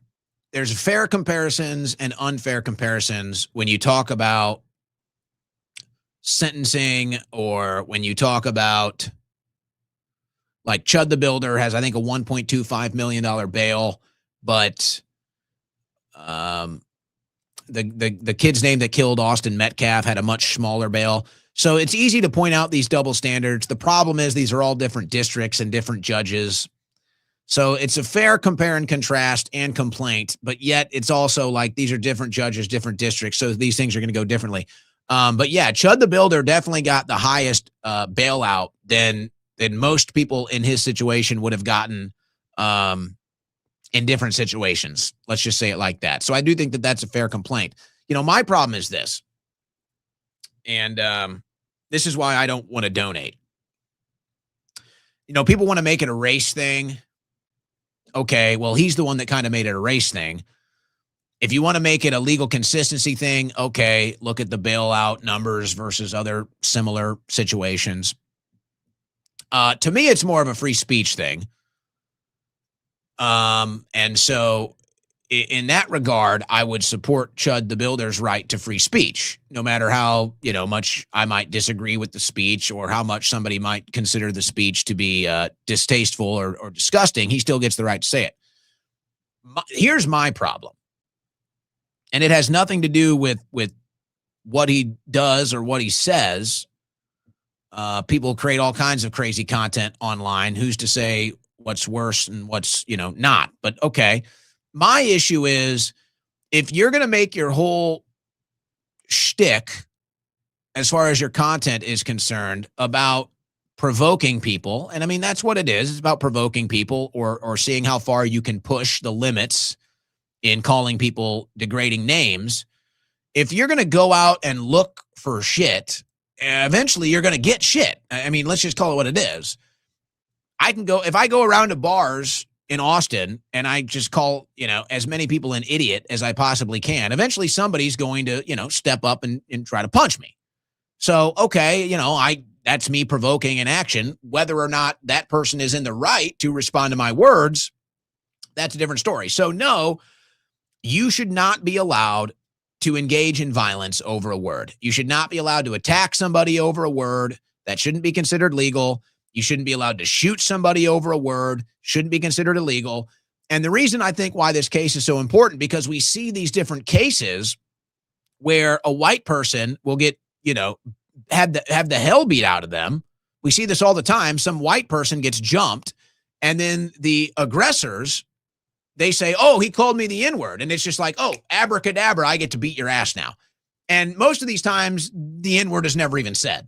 They just wanted to beat the crap out of some white guy, and they said, oh, he said the N-word, and then they get away with it. So that's the problem here.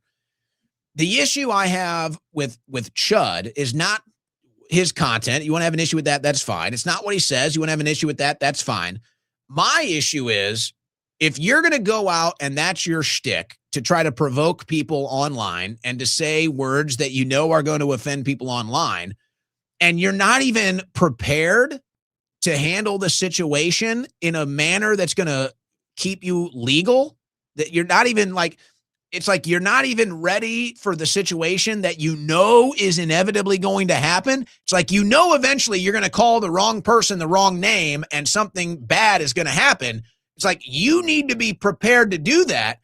And it seems like he wasn't properly prepared. It seems like he did the very thing he was trying to prove somebody else would do, and now he's paying the price for it. So I don't like that. I don't like it. If you're going to go out there and try to force the inevitable to make a political statement or a cultural statement, then you need to be prepared to handle that in the right way legally so that you don't end up in this situation. And it seems like he wasn't prepared for that. And, you know, that might be considered controversial to some because they want to make this a race thing. I look at it as a free speech thing, which I support Chud the Builder's right to free speech. But I have a problem if that's what you're going to do, whether or not people want to say the word should be, you know, met with violence or not. It's like you got to be more prepared. You know that that is the inevitable. That's what you're trying to capture on film to prove your point. And then you put yourself in a situation where you can't even win in court potentially. So that to me is the problem. And so I would be more inclined to get involved in that legal mess or you know, pick a side or whatever if he had handled it in a way that made him seem prepared and not like he's just out there engaging in shock content, then I might be more inclined because he should have the right to say it and you shouldn't be met with violence over a word. But at the same time, you knew that was coming. That's why you did it. And so you better be prepared to handle the situation perfectly so that you have an open shut case when it gets to court. I don't know. I don't think it's going to go so well, quite frankly. I'm not sure it's going to go so well for him. And I can't support dumb people doing dumb things and getting dumb results. So I support his free speech. I hope that they get a result in this case that doesn't end up in, quite frankly, innocent people spending way too much of their lives in prison. But it looks like that could be the case for all parties involved. And so I don't know. I don't think I can get involved in that because of those reasons. And I'm curious how people feel about that in the chat. I'm only looking at the super chats right now, but I don't know. That's how I feel. I mean, again, part of me feels bad for him. Part of me feels bad for the other guy. I support his right to free speech, shouldn't be met with violence. And if you would have handled it correctly, then you would win this case easily. But I'm not so sure. Does anyone really believe Trump's post about vaccines? I didn't see this, but I've explained why Fauci isn't going down and why Trump is the king of the vaccines. And that's why Fauci won't go down, because Trump basically made Fauci force Operation Warp Speed, which resulted in the vaccine's death. Not that it wouldn't have happened anyway, but Trump signed his name to it now. And so if Fauci goes down, Trump goes down, and that's why Fauci is never going down. I don't know what he said about the vaccines, but I've never heard him say anything honest about the COVID vaccine, so I'm not sure why he would now, which is strange because he used to be a vaccine skeptic, but now I'm not so sure. Are AI data centers really AI data centers? Simply to how the ballroom isn't a ballroom. Fishback rally tomorrow. Voodoo Brewing, St. Pete, Florida. Yeah, I would say they're definitely AI data centers. If you're looking for like, what is the curveball here? What is the knuckleball in the dirt? It's going to be used for AI government surveillance. It's not going to be used for, consumer purposes, let's say. It's going to be used for government surveillance. But it's still a data center. Massie's wife died when he spoke against AIPAC. Is that a coincidence? I'd have to refresh the timeline on that. I've seen those theories before, but there's other theories going the other way. So I don't know. I'm not so sure there's a connection. If Massie ran for president in 2028, who would you want to be chosen as VP? Ro Khanna, Tulsi Gabbard? I think Khanna would be a good bridge. Well, I said that before. I said if there's going to be a ticket that can bring the left and the right together to agree on things that need to be done, it is a Massie Ro Khanna ticket. It is. That would be the one, and I would probably support that. And Rokon, obviously a Democrat. I don't agree with his policies. I don't agree with some of his politics and, cultural issues. But Ro Khanna does seem to be against the swamp on the Democrat side. He's shown that. Massie is against the swamp on the Republican side. He's shown that.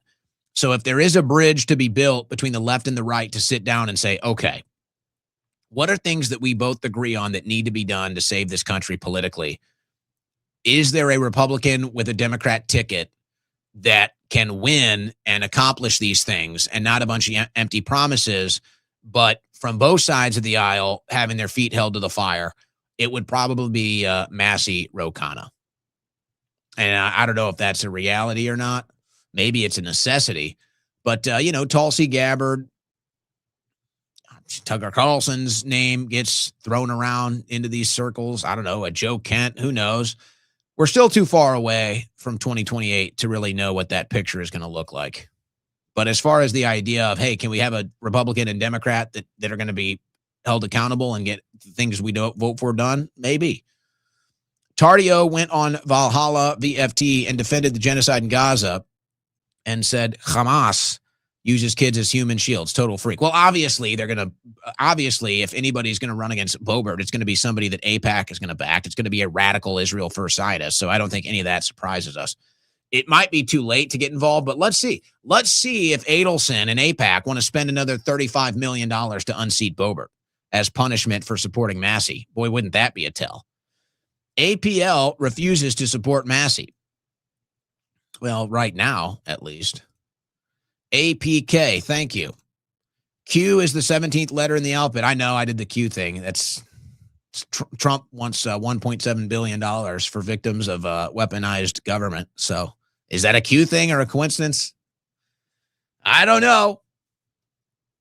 Brianna Morella and I love 90s Pizza Hut buffets. They say they're bringing the classic Pizza Hut look back. That's the big rumor on the street.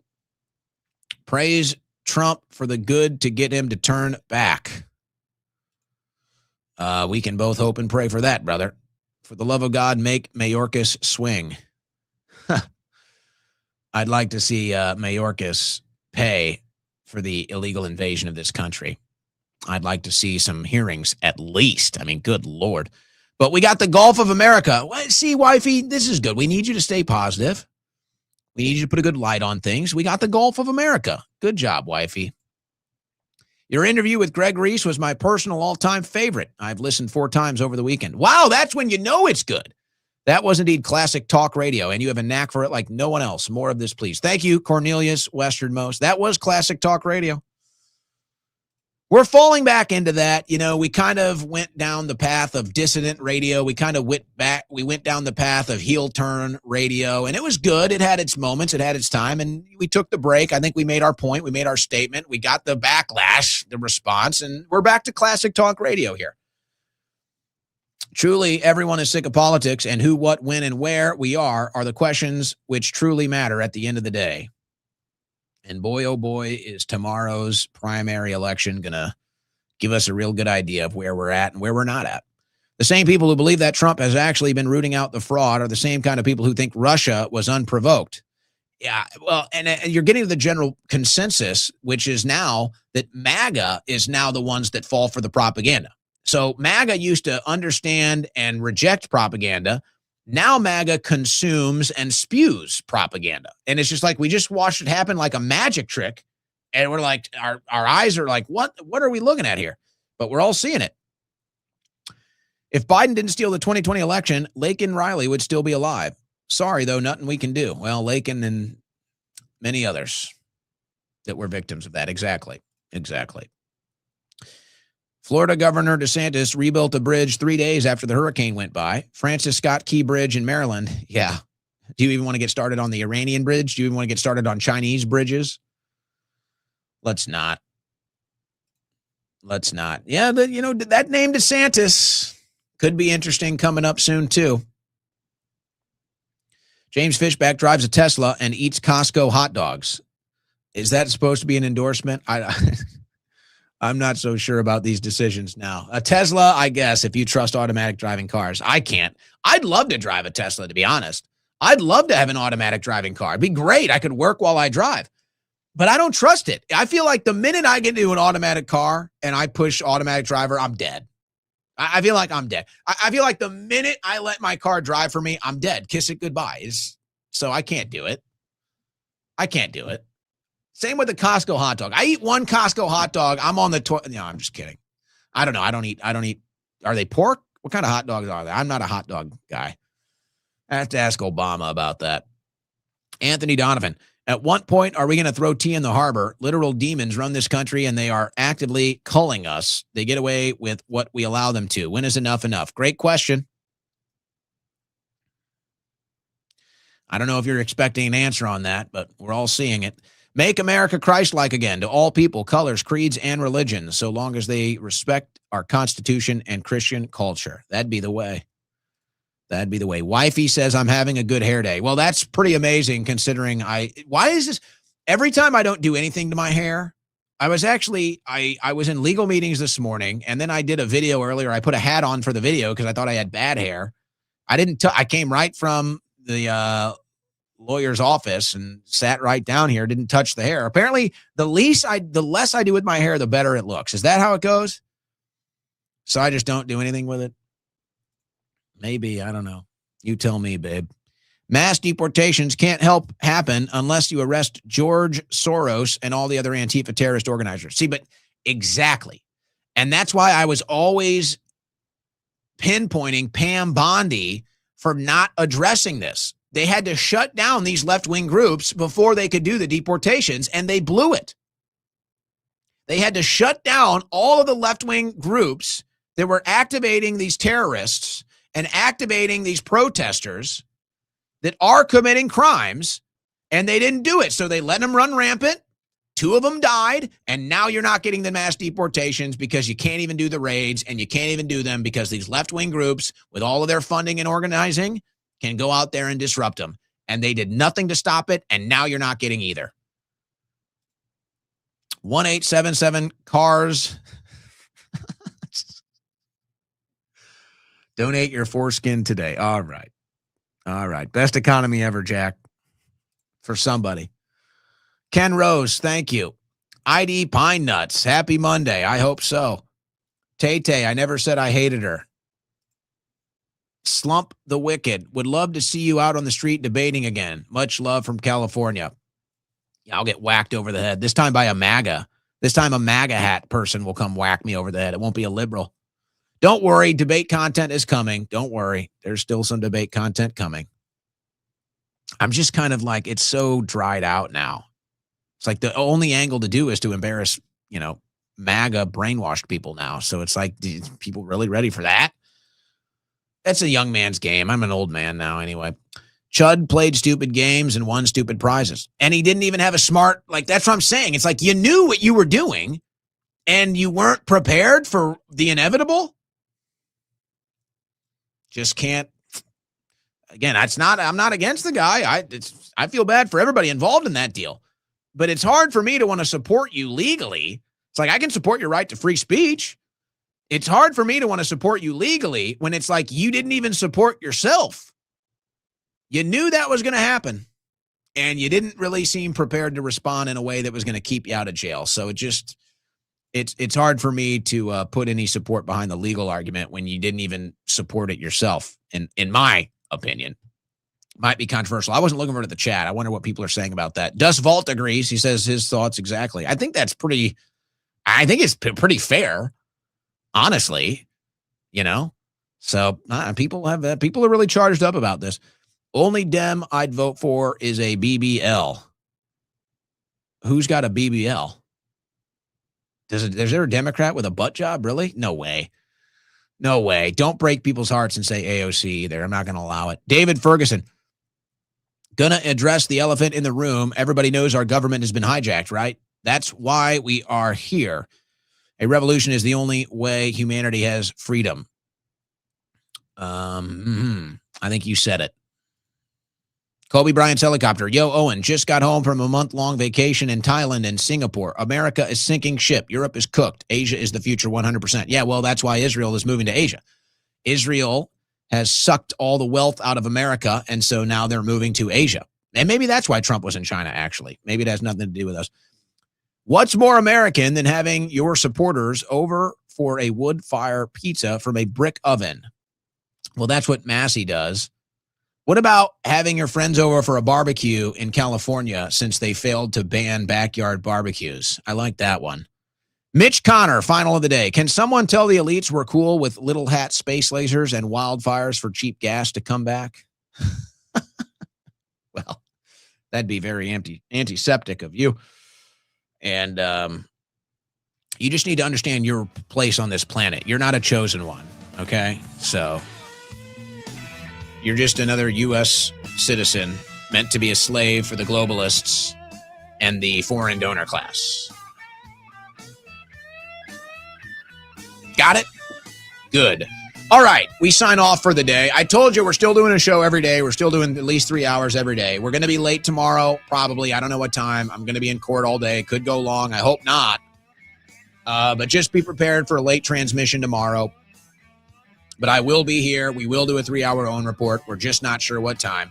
We sign off for today. God bless. Godspeed. We will see you tomorrow. Big election tomorrow. That one's going to be fun to watch.